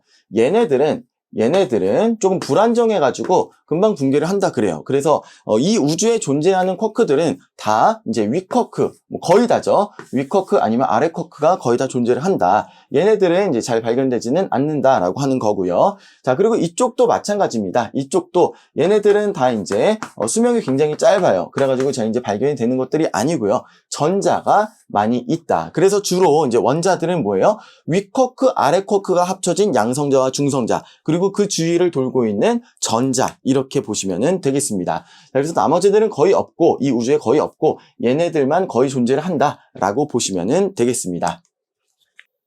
자, 그래서 우리가 빅뱅 우주론을 살펴볼 건데요. 자, 이거죠. 어떻게 해서 그럼 쿼크하고 경입자들이 생겨났으며, 그리고 그런 것들이 언제 어떻게 합쳐져가지고 원자들이 생겨났으며, 그리고 지금에 이르게 되었는지 그 우주의 히스토리를 알고 싶은 거죠. 그런데 우리가 사실 과거로 가가지고 이 빅뱅의 장면을 구경을 할 수는 없어요. 그쵸? 그걸 관측을 할 수는 없습니다. 그래서 그냥 이론적으로 그때 당시에 우주의 상태가 이랬다면은 이런 일들이 있었을 거야 라고 이제 추정을 할 뿐이죠. 이론적으로 이제 추정을 했고, 그리고 관측적으로 그 증거들이 이제 관측이 된 겁니다. 자, 빅뱅 이론 한번 시작해 볼게요. 자, 처음에 우주 탄생 초기에 이게 중요합니다. 엄청나게 온도가 높았대요. 초고온, 그리고 엄청나게 밀도가 높았답니다. 초고밀도 상태에 있었다라고 합니다. 그래서 우주가 요만했대요. 요만했다라고 이제 표현을 합니다. 우주가 요만했었다. 어떻게 우주가 요만해지나요? 엄청나게 별들도 크고 별들도 많고, 그리고 은하도 엄청나게 많고 엄청나게 큰데 그게 어떻게 우주가 요만했다라고 표현할 수가 있나요? 라고 이제 생각을 하는데, 자, 여러분, 원자 핵 주변에 이제 전자가 돌고 있잖아요. 이 원자 핵 주변에 전자가 돌고 있는 이 원자 중에서 사실은 대부분이 빈 공간이다라고 하는 겁니다. 양성자의 크기가 만약에 야구공만 하다 그러면은 전자는 야구장 밖을 돌고 있다라고 이제 보통 그렇게 표현을 합니다. 그러니까 야구장 이 사이즈를 비교를 해보면 어때요? 야구장만한 거는 빈 공간이고, 그 중에 야구공만한 것만 실제로 이 입자의 크기이다, 이렇게 보시면 어때요? 그 빈 공간들을 싹 제거를 해버리면은 아마 우주가 요만했을 것이다, 이렇게 이제 추측을 할 수가 있는 겁니다. 아무튼 뭐 우주의 사이즈가 요만했대 이게 중요한 게 아니라 굉장히 이 빈 공간들이 없었다라고 이제 생각을 하게 되는 거죠. 그리고 아직 이 입자들이 생겨나지도 않을 그 당시를 상상을 해 보는 겁니다.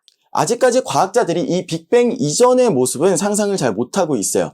그 빅뱅이 왜 일어났는지도 모릅니다. 아직 모르는 거예요. 인류가 모르는 거예요.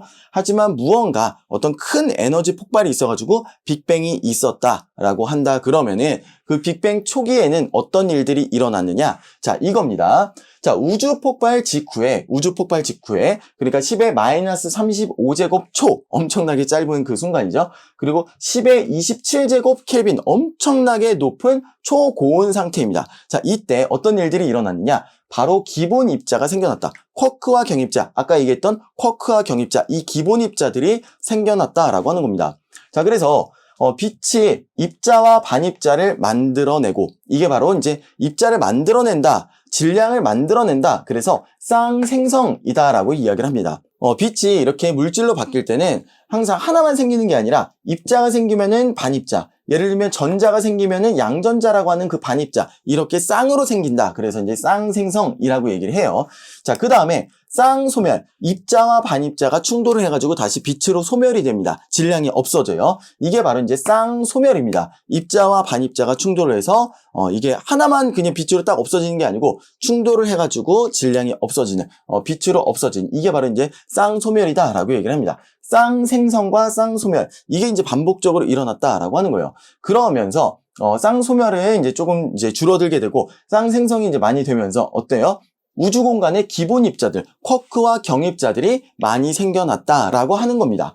그렇게 해서 이제 쌍생성과 쌍소멸로 기본 입자들, 쿼크와 경입자들이 생겨났다. 이때는 아직은 온도가 매우 높아서 양성자나 중성자로 뭉쳐지지는 않는 시대이다라고 하는 겁니다. 자, 그러다가 온도가 점차 떨어집니다. 그리고 밀도도 점차 떨어집니다. 왜 그래요? 빵 하고 터졌으니까, 터져나가니까 이게 팽창을 하면서 온도도 떨어지고 밀도도 떨어졌다라고 하는 겁니다. 자, 그러면서 이때 만들어졌었던 이 쿼크들 중에서 점점 이제 뭉쳐지기 시작했다라고 하는 겁니다. 쿼크들이 뭉쳐지면서 양성자를 만들기도 하고 쿼크들이 뭉쳐지면서 중성자를 만들기도 했습니다. 자, 그렇게 해서 양성자와 중성자를 만들었는데 이 양성자가 에너지를 흡수해가지고 중성자가 되기도 합니다. 그리고 이 중성자가 스스로 붕괴를 하면서 에너지를 방출하면서 양성자가 되기도 하는 거예요. 이건 이제 베타 붕괴라고 하는데 양성자와 중성자가 왔다 갔다 할 수가 있다라고 하는 겁니다. 양성자가 외부로부터 에너지를 흡수해가지고 중성자가 되기도 하고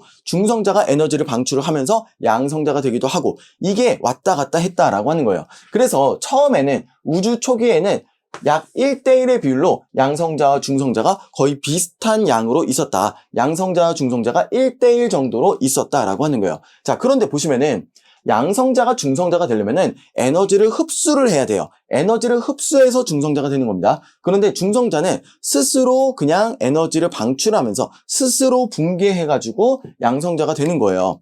에너지를 갖다가 모으는 게 어렵나요? 에너지를 갖다가 쓰는 게 어렵나요? 에너지를 갖다가 모으는 게 어려운 겁니다. 그래서 외부로부터 에너지를 갖다가 모아가지고 에너지를 받아서 중성자가 되는 거는 이거는 조금 이제 시대가 지나면서 온도가 더 떨어지면은 점차 안 일어나는 그런 사건이 돼요.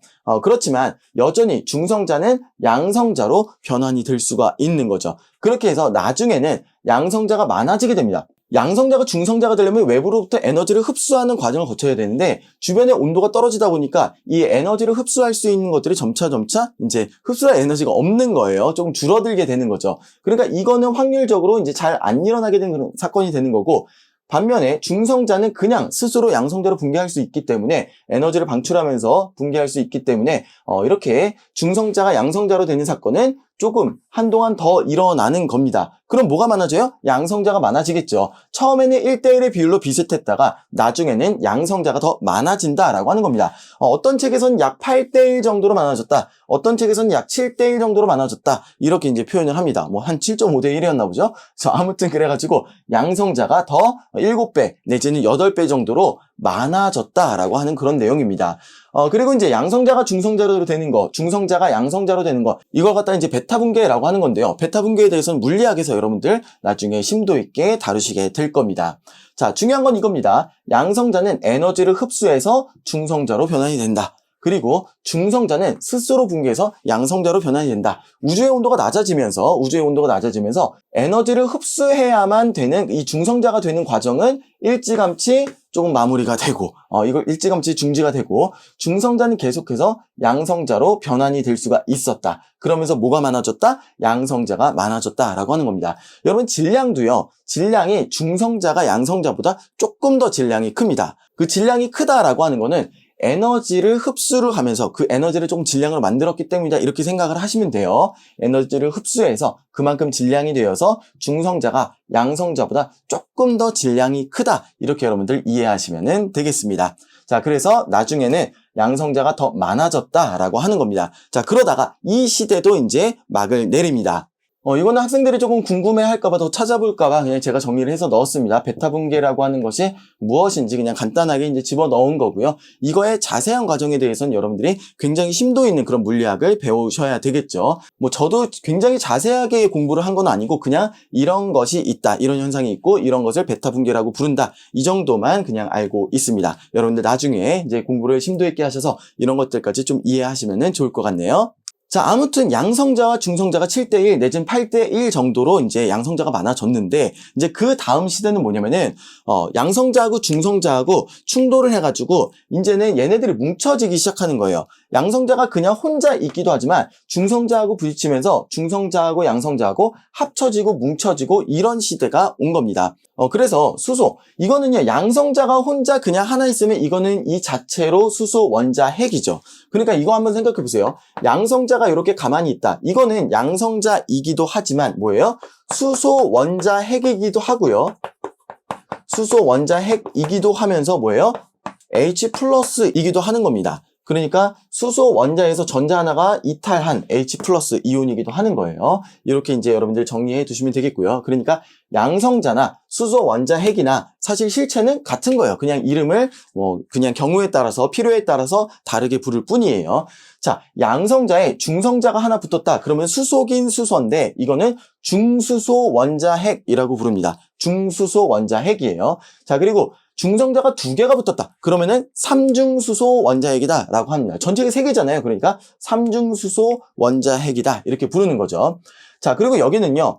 양성자 2개와 중성자 하나 이렇게 뭉쳐져 있죠. 양성자 2개와 중성자 하나. 이건요. 양성자가 이제 2개이기 때문에 헬륨이라고 부르는 거예요. 이제 수소가 아니고 2개니까 헬륨이에요. 2번 원자번호 2번 헬륨입니다. 그런데 이제 전체적으로 질량수가 3개예요. 알갱이가 3개이기 때문에 헬륨 3 이렇게 이제 부르는 겁니다. 헬륨 3. 자, 그다음에 여기는 뭐냐면은 양성자 2개와 중성자 2개가 붙었어요. 이게 이제 보통 일반적인 헬륨이에요. 그래서 그냥 헬륨이라고 부르거나 아니면 헬륨 4, 4개니까, 알갱이 4개니까 헬륨 4 원자핵, 헬륨 원자핵 이렇게 이제 부르는 겁니다. 이거는 헬륨 3 원자핵, 이거는 헬륨 원자핵, 삼중수소 원자핵 이렇게 이제 부르는 거예요. 왜 핵을 붙일까요? 그쵸. 전자가 주변을 돌고 있는 상황이 아니니까 요 자체만 보면은 그냥 원자핵 이렇게 이제 부르는 거고요. 전자가 그 주변을 돌고 있어서 원자핵과 전자가 같이 있으면 그때서야 비로소 우리가 이제 원자라고 부르는 거죠. 이때까지는 이 시대까지는 아직 원자가 아니에요. 아직 원자가 아니고 원자핵. 사실 이제 얘는 그 전에 생겼고, 양성자, 수소 원자핵은 그 전에 생겼고, 이제 얘네들이 뭉쳐지면서, 양성자와 중성자가 뭉쳐지면서, 원자핵, 중수소 원자핵, 삼중수소 원자핵, 헬륨 원자핵, 이런 것들이 생겼다라고 하는 겁니다. 이렇게 해서 이제 뭉쳐지기 시작하면은요, 어때요? 중성자가 양성자로 바뀌는 그 시대는 이제 안 되는 거죠. 중성자가 혼자 있으면 양성자로 되지만, 이렇게 충돌해가지고 붙어 있으면은 중성자가 양성자로 되는 게 멈춰버리는 거죠. 그렇게 해서 이제 7대1 내지는 8대1로 고정됐다라고 하는 얘기고요. 자, 이렇게 이제 충돌하면서 중성자는 대부분 이제 혼자 있지 못하고 양성자하고 이렇게 붙어버린다라고 하는 겁니다. 자, 그럼 이제 우주 공간에는 중성자 혼자서 돌아다니는 애들은 거의 이제 없어졌겠네요. 그쵸. 이렇게 중수소나 헬륨이나 이런 데 이제 붙어서 돌아다니게 될 겁니다. 자, 그때 양성자하고 중성자가 대략 8대1 아니면 7대1 정도로 형성이 됐었다 그랬죠. 자, 이렇게 한번 생각해 볼게요. 수소가 하나, 둘, 셋, 넷, 다섯, 여섯, 일곱. 그리고 중성자 하나 이렇게 이제 있었다고 해볼게요. 그리고 요거 한 세트 더 그려볼게요. 하나, 둘, 셋, 넷, 다섯, 여섯, 일곱. 그리고 중성자 하나 이렇게 있었던 거죠. 양성자 대 중성자의 비가 7대1로 일단 설명을 드릴게요. 대략 7대1 정도로 있었다 그러면은 자, 얘네 보세요. 양성자 2개와 중성자 2개가 뭉쳐져 가지고 헬륨 하나 이렇게 형성될 수 있나요? 그쵸? 얘네들이 묶여가지고 헬륨 하나 이렇게 형성될 수 있죠. 그러면은 나머지들은 수소 원자핵이에요. 수소 원자핵 몇 개인가요? 12개죠. 그쵸? 수소 원자핵이 12개. 그리고 헬륨 원자핵은 얘네 4개가 합쳐져서 1개. 그래서 수소 대 헬륨의 원자 개수비가 원자핵의 개수비가 수소 대 헬륨의 원자핵의 개수비가 12대 1 정도다. 이렇게 이제 되는 겁니다. 자, 그럼 질량비는 어떻게 되느냐? 질량비 어떻게 돼요? 여기 질량 알갱이 개수 세보면 몇 개예요? 12개죠. 그쵸? 12개. 그리고 헬륨 한 덩어리지만 이 알갱이 개수는 몇 개요? 4개죠. 그쵸? 그러면 질량비는 12대 4 해가지고 질량비는 3대 1이다 라고 하는 겁니다. 질량비는 3대 1. 그래서 개수비는 12대 1. 수소 대 헬륨이 개수비는 12대 1이지만 질량비는 3대 1이다. 이렇게 이제 정리가 되는 겁니다. 조금 있다가 한 번 더 정리를 할 거예요. 자, 일단 넘어갈게요. 자, 이때는 아무튼 헬륨 정도까지는 많이 만들어졌습니다. 그리고 더 뭉쳐지면 사실 리튬, 베릴륨 이런 것들이 만들어질 수가 있는데 이게 순식간에 계속 이제 팽창을 하다 보니까 헬륨까지는 싹 만들어졌는데 그거보다 더 뭉쳐질 시간은 없었다라고 하는 거예요. 워낙 이제 폭발을 하면서 팽창을 하다 보니까. 그러니까 소량의 리튬 정도는 굉장히 거의 없는 거나 마찬가지죠. 소량의 리튬 정도는 만들어졌으나 그렇지만 그거보다 더 무거운 원소들이 생성될 확률은 거의 없었다. 이렇게 이제 보는 겁니다. 그래서 소량의 리튬, 베릴륨까지는 만들어졌지만 거의 없는 거나 마찬가지고요. 대부분은 뭐냐면은 수소하고 헬륨 정도까지는 만들어졌다라고 하는 겁니다. 그래서 이때 만들어진 헬륨, 그게 한 수소하고 헬륨의 비가 질량비로는 3대1, 개수비로는 12대1 정도로 고정이 되었고, 그리고 이 비율이 지금 거의 지금까지 이르르고 있다라고 하는 게 바로 이제 빅뱅 이론인 거예요. 자, 그리고 이 그림 한번 보세요. 이 그림 굉장히 중요합니다. 시험 문제 엄청나게 많이 나온 거예요. 자, 이 그림을 보시면요. 양성자가 있고요. 전자가 있고요. 헬륨 원자 핵이 있습니다. 자, 중요한 게 뭐냐면은 헬륨 원자가 아니고 헬륨 원자 핵이에요. 자, 그리고 전자가 있네요. 선생님, 전자가 갑자기 왜 등장하나요? 전자 언제 만들어졌어요? 전자 엄청나게 전에 만들어졌어요. 어디서 만들어졌냐면은 이때 기본 입자 생성될 때 쿼크와 경입자 만들어졌다고 했잖아요. 자, 경입자 중에서 전자가 포함된다 그랬죠. 전자는 경입자예요. 이때 만들어진 거예요. 이때 만들어졌던 전자가 여기에 지금 존재를 하고 있는 겁니다. 자, 그런데 이때는 아직 원자가 만들어지기 전이라 그랬어요.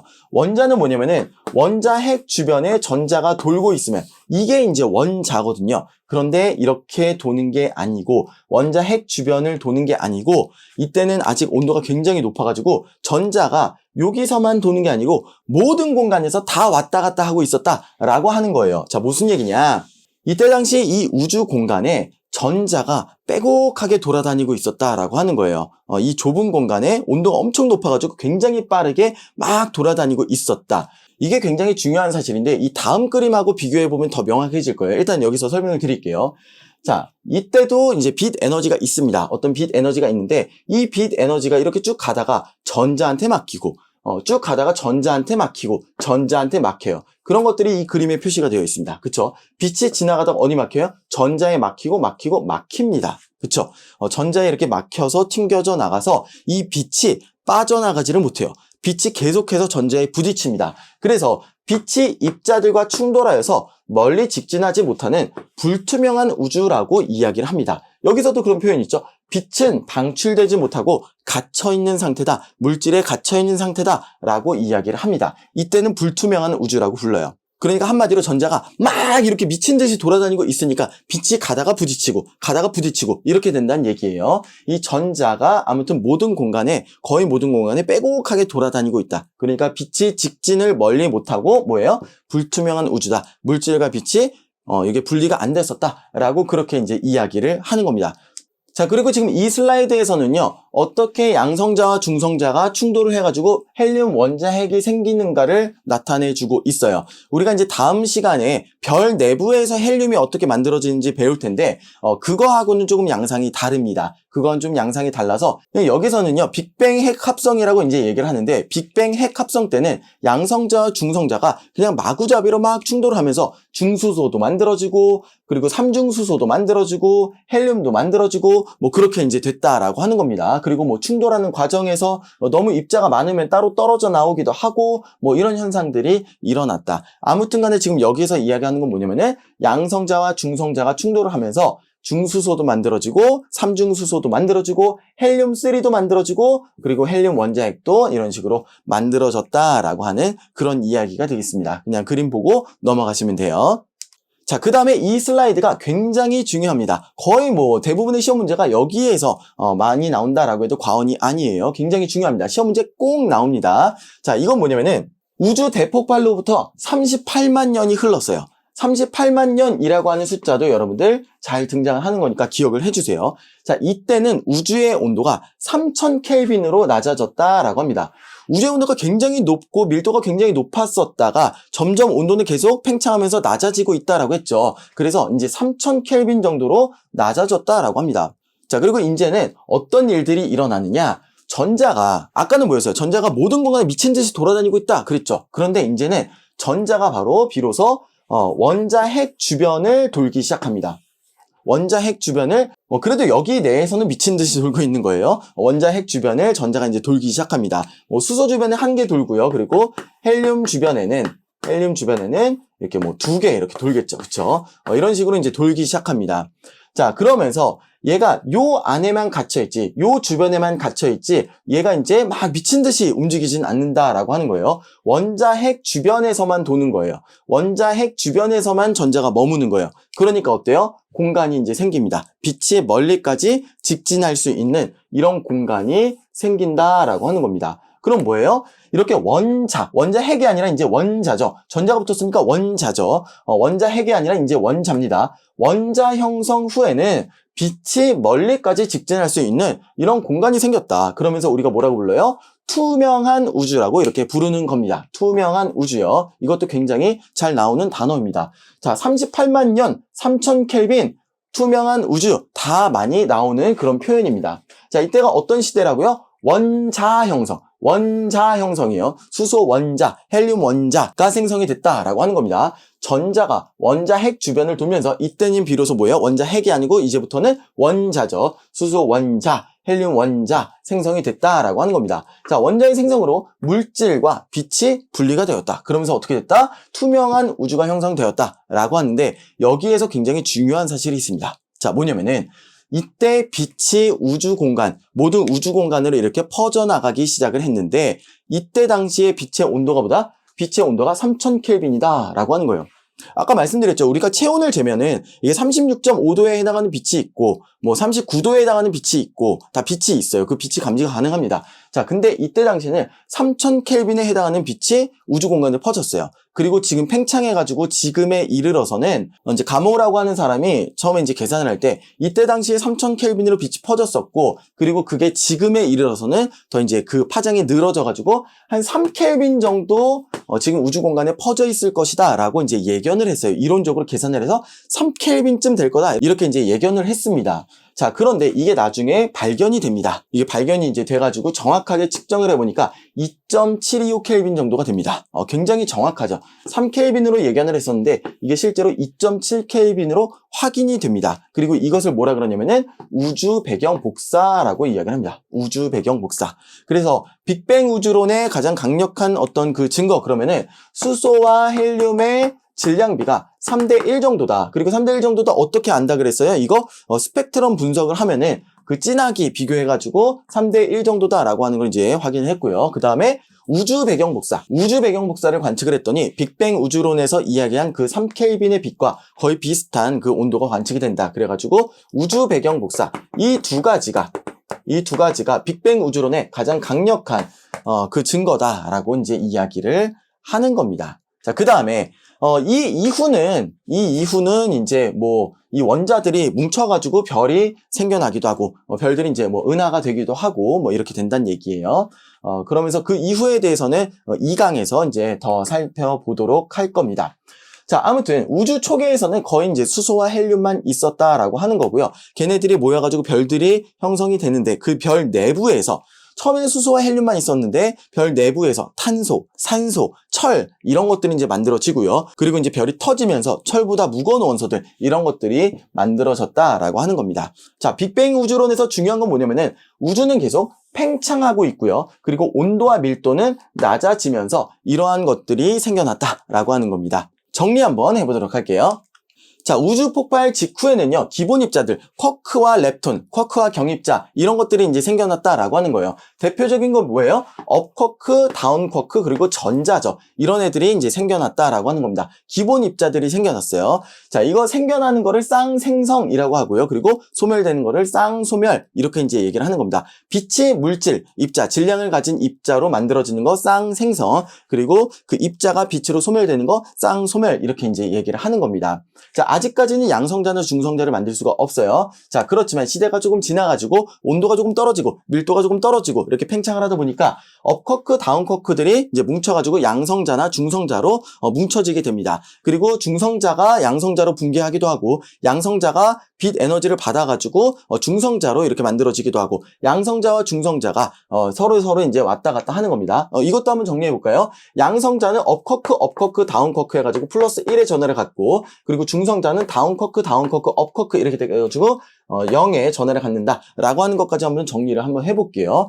자, 양성자와 중성자가 서로 이제 변환이 돼서 처음에는 1대1 정도로 있었다가 외부로부터 에너지를 받아야지만 생성이 된 중성자 이거는 이제 먼저 끊겼다 그랬죠. 온도가 조금 낮아지기 때문에 양성자가 중성자로 되는 과정은 일찌감치 조금 종료가 되고 중성자가 양성자로 되는 과정은 한동안 지속이 되었다. 그래가지고 어떤 책에서는 7대1, 어떤 책에서는 8대1 정도로 양성자가 더 많아졌다라고 하는 거죠. 자, 그렇게 해서 처음에는 약 1대1이었는데 나중에는 약 8대1 혹은 약 7대1 정도로 이렇게 변환이 되었다라고 하는 거예요. 양성자가 많아졌습니다. 자, 그 다음에 중성자들은 양성자들하고 이제 합쳐지기 시작합니다. 합쳐지면은 중수소, 삼중수소, 그리고 헬륨 이런 것들로 이제 막 합쳐지기 시작하는 거예요. 그게 바로 뭐예요? 이때 양성자와 중성자가 결합해서 헬륨 원자핵 이런 것들이 이제 생성이 되었다. 그런데 헬륨까지는 거의 이제 만들어졌는데 그거보다 더 큰 원소인 리튬, 베릴륨 이런 것들은 잘 안 만들어졌다라고 하는 거예요.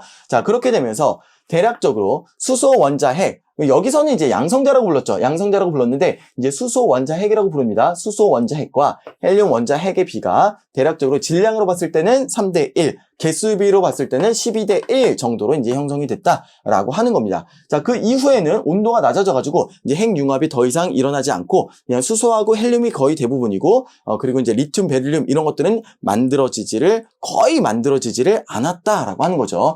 자, 그리고 이때까지는 중요한 게 뭐냐면은 전자가 아직 미친 듯이 돌아다니고 있기 때문에 전자가 빛을 다 막아버려요. 그래서 우주에서 빛은 방출되지 못하고 갇혀있는 상태, 물질과 빛이 이렇게 섞여있는 상태, 불투명한 우주다라고 했습니다. 자, 그런데 38만 년이 흘렀어요.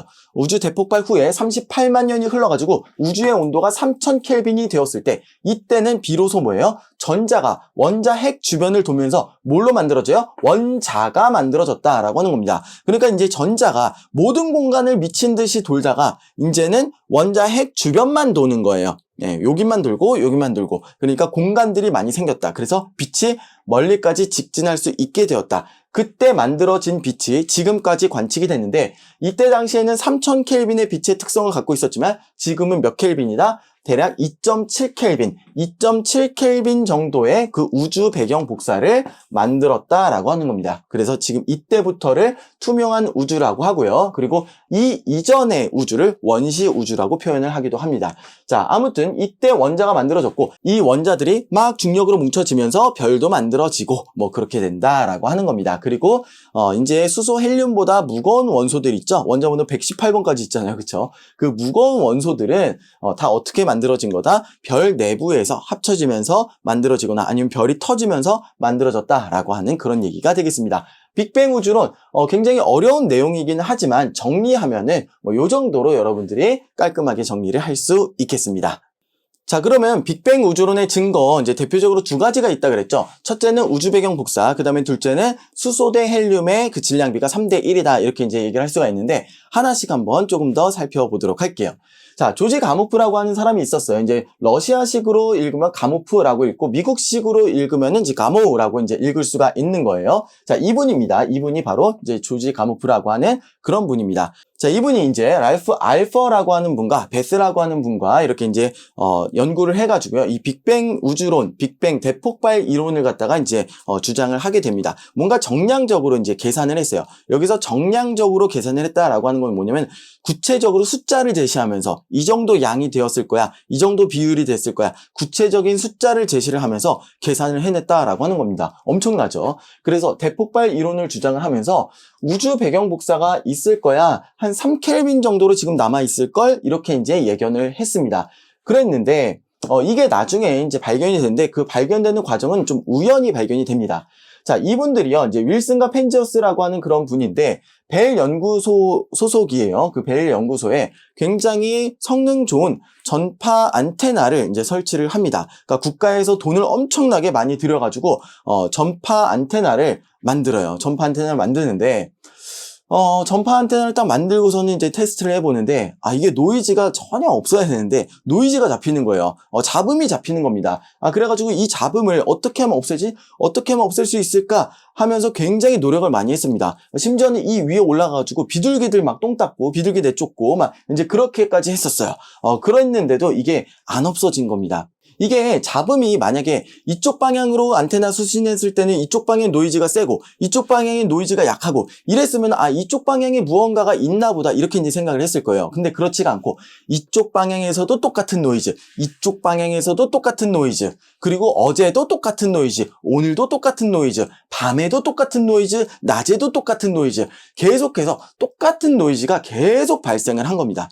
그러니까 이제 어떻게 생각했냐면은 이거는 기기 결함이다. 조금만 더 노력하면 이 노이즈의 양을 줄일 수가 있을 것이다 라고 생각하면서 열심히 이 노이즈를 줄이려고 노력을 했던 겁니다. 자, 그런데 이 노이즈의 양은 줄어들지 않았어요. 그리고 항상 일정하게 그 기간 동안 계속해서 일정하게 발생을 했던 그런 노이즈입니다. 조금도 못 줄였어요. 그리고 더 늘어나는 거 관측하지도 않았어요. 계속 일정했습니다. 그러니까 뭔가 이거는 뭔가 기계의 어떤 우리가 더 노력하면 없앨 수 있지 않을까라고 생각했는데 그러지를 못했습니다. 자, 그랬는데 옆에 학교 천문학과에서 이제 연락이 온 거예요. 그거 혹시 조지 가모프가 얘기했었던 그 빅뱅 이론에 그 우주 배경 복사가 아닐까요? 그런 신호 아닐까요? 한번 분석을 같이 한번 해볼까요? 그렇게 이제 얘기를 합니다. 그래가지고 데이터를 펼쳐놓고 분석을 해봤더니, 이게 맞는 것 같은 거예요. 그래가지고 이제 발표를 합니다. 그래서 이제 그 이후에 마이크로파 우주 배경 복사, 우주 마이크로 배경 복사, 코스믹 마이크로웨이브 백그라운드 이제 레디에이션 이렇게 얘기를 합니다. 그래서 CMB 보통 얘기를 하는데 우주 배경 복사로 밝혀집니다. 자, 그래서 나중에는 인공위성을 띄워가지고요. 우주망원경을 통해서 코비 우주망원경, WMAP 인공위성, 플랭크 우주망원경 이런 것들을 통해서 조금 더 정밀하게 그 온도 지도를 그려냅니다. 그랬더니 어떤 데서는 이게 사실 2.725 켈빈 정도가 되거든요. 2.725 켈빈보다 조금 더 높고, 어떤 데서는 2.725 켈빈보다 조금 낮고, 이게 한 만분의 1 켈빈이라 그러던가요? 이 색깔 차이가. 만분의 1 켈빈 정도 이제 되는 건데, 굉장히 아주 미세한 차이죠. 그렇지만 이 우주 전역에 걸쳐서 한 2.725 켈빈에 해당하는 그 온도에 해당하는 빛이 발견이 되더라. 이거는 아마도 그 38만 년대, 그쵸? 빅뱅 이후 38만 년대 생겨난 3000 켈빈의 그 빛이 지금 이렇게 공간이 커지면서, 그쵸? 공간이 팽창을 하면서 늘어진 그 빛의 흔적이다라고 이야기를 하는 겁니다. 그래서 빅뱅 우주론의 강력한 증거, 그러면은 우주 배경 복사, 이렇게 이제 되는 거고요. 이분들은 이제 노벨상을 수상을 하셨고요. 이분은 노벨상을 받지는 않으셨습니다. 자, 넘어갈게요. 자, 다음에 그 증거는 수소와 헬륨의 질량비가 대략적으로 3분의 1이다 라고 하는 거예요. 우주 초기에 우주가 처음에 생겨났을 때 양성자하고 중성자가 한 7대 1 정도로 혹은 8대 1 정도로 이제 생겼다. 그리고 이제 걔네들이 헬륨까지 이제 합쳐졌다. 중성자와 양성자가 합쳐서 헬륨까지 이제 만들어졌다라고 했었잖아요. 그때 당시에 이제 질량비가 한 3대 1 정도로 예측이 이제 됐었습니다. 그쵸? 질량비가 3대 1 정도. 입자의 개수비로는 12대 1 정도로 이제 예측을 했었는데, 그게 실제로 관측을 해보니까 이게 잘 맞더라라고 하는 거예요. 그럼 관측을 어떻게 했느냐? 빛의 스펙트럼이죠. 그쵸? 빛의 스펙트럼에 대해서는 아까도 이제 설명을 해드렸지만, 이 원자가 있을 때 전자가 주변을 돌고 있잖아요. 이 전자가 깡충깡충 뛰어다니면서 빛을 흡수하기도 하고 빛을 방출하기도 합니다. 그러니까 더 안쪽 궤도에서 바깥쪽 궤도로 갈 때는 에너지를 더 받아야 되거든요. 에너지를 받아야 위층으로 갈 수 있는 거잖아요. 그렇죠? 에너지를 받아서 위층에서 이제 돌 때, 이때 특정한 빛을 받아가지고 특정한 색깔의 빛만 받아가지고 껑충하고 올라간다는 얘기예요. 그리고 여기에서 내려올 때도, 껑충하고 내려올 때도 그 색깔, 여기가 만약에 노란색이었다 그러면 노란색, 그 색깔을 방출을 하면서 내려올 수가 있다라고 하는 겁니다. 그래서 이 기체의 온도가 높을 때는 기체의 온도가 높을 때는 전자가 막 바깥쪽에서 돌고 있었을 거 아니에요. 온도가 높으니까. 그럼 그 바깥쪽에서 돌다가 안쪽으로 내려오면서 빛을 방출을 하는 거예요. 예, 그렇게 해서 방출 선 스펙트럼이 생기는 거고요. 그리고 온도가 낮았을 때, 기체의 온도가 낮았을 때 안쪽에서 돌고 있었을 거 아니에요. 온도가 낮으니까. 그런데 외부에서 빛을 쏴주면은 그 빛 중에서 요런 거를 노란색을 딱 흡수를 해가지고 위쪽으로 깡충 이렇게 뛴다는 얘기입니다. 자, 그래서 저온의 기체에다가 빛을 쏴주면은 이렇게 흡수선 스펙트럼이 나타나는 거고요. 그리고 고온의 기체에서 방출되는 빛을 분석해 보면은 이렇게 선 스펙트럼, 방출 선 스펙트럼이 나타난다라고 하는 그런 얘기가 되겠습니다. 그래서 이거는 물질의 종류마다 수소는 수소대로 이 자리가 있고요. 헬륨은 헬륨대로 이 자리가 있다라고 하는 그런 얘기가 되겠습니다. 그러니까 별빛을 관측을 해보면 이거 수소 얼만큼이네, 이거 헬륨 얼만큼이네, 이렇게 이제 관측을 할 수가 있는 거고요. 실제로 우주를 관측을 해보니, 데이터를 수집을 해보니 수소 대 헬륨의 그 질량 비가 대략적으로 3대1 정도구나, 빅뱅 우주론에서 이론적으로 계산한 것과 굉장히 잘 일치하는구나 라고 하는 것을 알게 됩니다. 관측적으로 이제 확인을 하게 된 거죠. 자, 그리고요, 그 빛 에너지가 어떤 입자로 생성이 되는, 그러니까 우주 초기에 그 물질이 만들어지는 그 메커니즘을 설명하는 데 있어서 힉스 보손, 힉스 입자라고 하는 게 굉장히 중요한데, 어떤 모든 입자에다가 질량을 부여를 하는 그런 입자로 이제 알려져 있는데, 그 힉스 보손이라는 게 있어야 된다라고 하는 그런 얘기를 이제 힉스라고 하는 이 분이 이야기를 합니다. 그러니까 사람들이 그래? 그러면은 힉스 입자를 우리가 관측을 한번 해봐야 되겠네. 그런 게 만약에 있다 그러면 우리가 관측을 이런 방법을 통해서 하면은 관측이 되지 않을까? 그래가지고 유럽에다가 스위스에다가 굉장히 거대한 입자 가속기를 설치를 하죠. 그래서 그 입자 가속기에서 큰 대형 입자 가속기에서 이 힉스 입자를 갖다가 관측하는 데 성공을 합니다. 이렇게 했더니 관측이 됐어요. 또 해보니까 또 관측이 됐어요. 그리고 나중에 이제 검증을 해보니까 힉스 입자가 맞더라 라고 해가지고 2012년에 관측을 처음 성공을 했고, 그리고 2013년에 이게 힉스 입자가 맞다라고 이제 의견을 모읍니다. 확인을 다 하는 거예요. 자, 그렇게 하면서 우주 처음에 이 질량이 생겨나고 우주가 태어나게 된 그 메커니즘을 다 이제 확인을 하게 됩니다. 그 전에 이론적으로만 이렇게 쭉 이런 일들이 있을 거야, 이렇게 해서 입자들이 생겨날 거야, 이런 상호작용 때문에 입자들이 뭉쳐질 거야 라고 했었던 그런 것들이 이제 이거를 통해서 이제 관측적으로도 다 확인이 된 거죠. 그러면서 어떤 빅뱅 이론이라고 하는, 우주 대폭발 이론이라고 하는, 그리고 우주가 생성되는 그 원리에 대해서 다 이제 설명이 물리학계에서는 맞춰졌다라고 하는 그런 얘기가 되겠습니다. 2012년 그러면 사실 여러분들은 굉장히 어렸을 때지만 제 입장에서는 불과 그냥 10년 전, 불과 10년 전에 이런 것들이 이제 만들어졌었고요. 그 전에 책을 보면요, 힉스 보손 그래가지고, 아니면 힉스 입자 그래가지고 아직 발견되지 않은 괄호 쳐가지고 이렇게 나왔었는데, 근데 지금에 있어서는 이제 명확하게 힉스 입자 언제 발견됐고 명확하게 우리가 확인을 했다라고 하는 겁니다. 블랙홀도 마찬가지죠. 블랙홀도요, 몇 년 전까지만 해도 블랙홀이 있을 것으로 추정, 이렇게 이제 보통 책에 쓰여져 있었습니다. 그리고 블랙홀은 아직 있을 것으로 추정하지만 확인되지는 않음이었는데, 몇 년 전에 블랙홀 사진을 촬영을 하는데 그 이미지를 얻어내는데 성공을 했습니다. 그래가지고 우리가 예상한 대로 그 블랙홀의 모양이 딱 사진으로 찍혔기 때문에 그 은하 안에 블랙홀이 있음, 그리고 블랙홀이라고 하는 것이 존재함, 이제 명확하게 이제 된 거죠. 물론 그 이전에도 이론적으로는 분명히 블랙홀은 분명히 존재해라고 알려져 왔지만, 그걸 실제로 관측하고 안 하고는 또 큰 차이가 있는 거죠. 힉스도 마찬가지죠. 그 전에 분명히 힉스라고 하는 것이 존재해, 그래서 이런 메커니즘으로 이 우주가 만들어진 거야 라고 다 이제 알고는 있었지만, 그렇지만 명확하게 이것이 관측되는 거하고는 또 다른 얘기죠. 그래서 관측을 딱 성공을 함으로써 이렇게 해서 이 우주가 태어난 게 맞구나, 명확하구나 라고 하는 그런 결론에 이르게 되었습니다. 뭔가 굉장히 어려운 내용들이 막 이제 지나갔죠. 원래 통합과학이 이 첫 단추가 굉장히 어렵습니다. 이 처음에 배우는 내용들이 너무 어렵기 때문에 학생들이 고등학교 올라가자마자 이런 내용들 배우니까 과학 너무 어려워, 포기하게 되는데 그럴 거 없습니다. 제가 명확하게 딱 정리를 해드릴게요. 쉽게. 자, 빅뱅 우주론에서, 빅뱅 이론에서 중요한 건 이겁니다.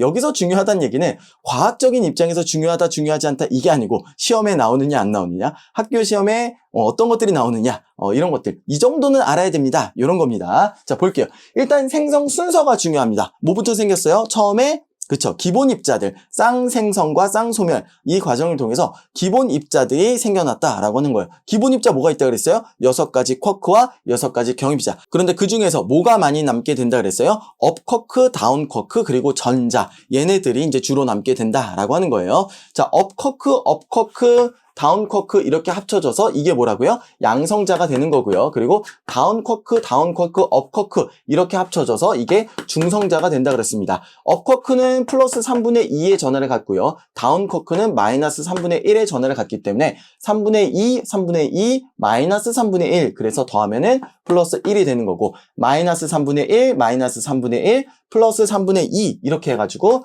0이 된다라고 하는 겁니다. 그리고 전자는 얼마의 전하를 갖고 있어요? 마이너스 1의 전하를 갖고 있다라고 하는 그런 얘기가 되겠습니다. 그래서 이때 당시에 쌍생성과 쌍소멸로 일단은 쿼크들과 업쿼크, 다운쿼크와 전자가 만들어졌다라고 하는 겁니다. 그리고 이제 시대가 지나서 업쿼크, 다운쿼크가 양성자를 이루고요. 다운쿼크, 업쿼크가 뭉쳐져서 중성자를 이루었다라고 하는 거고요. 양성자가 중성자로 바뀌기도 하고 중성자가 양성자로 바뀌기도 했습니다. 자, 그런데 에너지가 양성자가 중성자가 되려고 그러면은 에너지가 이렇게 공급이 되어야 돼요. 에너지를 받아서 중성자가 되어야 되고 중성자가 양성자가 되는 거는 자동으로 스스로 붕괴해가지고 이렇게 양성자가 될 수가 있는데 그 과정에서 에너지가 방출이 된다. 자, 그런데 우주의 온도가 팽창이 되다 보니까 우주의 온도가 낮아져요. 그러다 보니까 외부에서 줄 수 있는 에너지 이게 줄어드는 겁니다. 그러니까 이게 멈춰버립니다. 양성자가 중성자로 되는 과정이 이게 일찍 멈춰버리고요. 그렇지만 중성자는 한동안 양성자로 계속 변환이 되었다. 그러면서 뭐가 많아졌다? 양성자가 많아졌는데 약 몇 대 몇으로 많아졌냐? 양성자가 중성자의 8배 정도 혹은 어떤 책에서는 7배 정도로 많아졌다라고 하는 겁니다. 양성자와 중성자가 8대1 혹은 7대1 정도로 이렇게 양성자가 많아졌다라고 하는 겁니다. 자, 이 이후에는 양성자와 중성자가 이제 충돌을 해가지고 중성자가 양성자하고 부딪히면서 중수소, 삼중수소 아니면 헬륨3 아니면 헬륨 원자 핵 이런 것들이 만들어졌다라고 하는 거예요. 헬륨 원자 핵입니다. 이때는 헬륨 원자 핵이 만들어졌다라고 하는 거예요. 그래서 수소와 헬륨의 헬륨 원자 핵 이런 것들이 만들어졌는데 양성자 그대로가 그냥 수소 원자 핵이죠. 그렇죠? 그래서 이제 수소 대 헬륨의 비가 질량비로는 약 3대1 그리고 개수비로는 약 12대1 정도로 이제 고정이 되었다라고 하는 거고 질량비가 3대1인 것은 우리가 이제 관측이 가능해서 빅뱅 우주론의 증거 수소와 헬륨의 질량비가 약 3대1 정도로 된다라고 이렇게 결론을 내릴 수가 있다라고 하는 거고요. 자, 그리고 그 다음에는 이제 전자가 이때 만들어졌던 전자가 이 원자 핵 주변을 돌기 시작합니다. 온도가 낮아지면서 이 주변을 돌기 시작하면서 그때서야 바로 이제 뭐예요? 원자가 만들어진다. 이때가 언제다? 우주 대폭발 후 38만 년 후에 원자가 만들어지고요. 그때 온도가 우주의 온도가 3000켈빈이고 그때부터 빛이 이제 직진을 멀리까지 해서 투명한 우주가 된다. 물질과 빛이 분리가 된다라고 했었죠. 그리고 이때 만들어진 이 3000켈빈의 빛이 우주 공간에 퍼져 있는데 그게 지금까지도 남아 있을 것이다.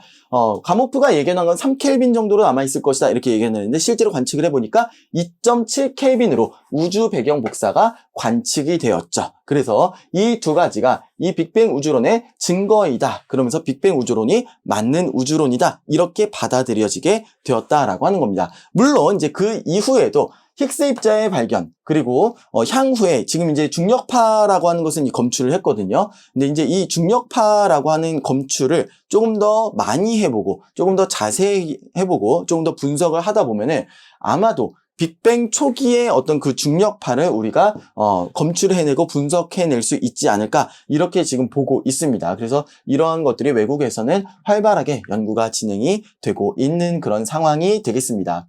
자, 그래서 일단은 우리 교과서에 나와 있는 거는 빅뱅 우주론의 증거 그러면은 수소와 헬륨의 질량비 약 3대1 개수비는 뭐라 그랬어요? 개수비는 약 12대1 기억해 주시고요. 그리고 우주 배경 복사 2.7켈빈 우주의 모든 방향에서 거의 균일하게 날아오는 그 우주 배경 복사 2.7켈빈의 온도에 해당하는 그 우주 배경 복사를 여러분들 기억해 두시면 되겠습니다. 뭔가 굉장히 어려운 얘기하고 많은 얘기를 한 것 같았지만 여러분들이 한번 문제 풀어보시면은 문제 이거 알면 맞추고 모르면 틀리는 거네. 나는 이제 배워서 알았으니까 이거 문제 맞출 수 있겠네. 이렇게 신나게 여러분들 문제 팍팍팍 풀어나가실 수가 있겠습니다. 자, 그래서 문제도 여러분들 많이 풀어보시고요. 그리고 저는 또 다음 주에 뵙도록 하겠습니다. 나라와 인류의 발전을 위하여 슈퍼브레인 이상복이었습니다. 감사합니다.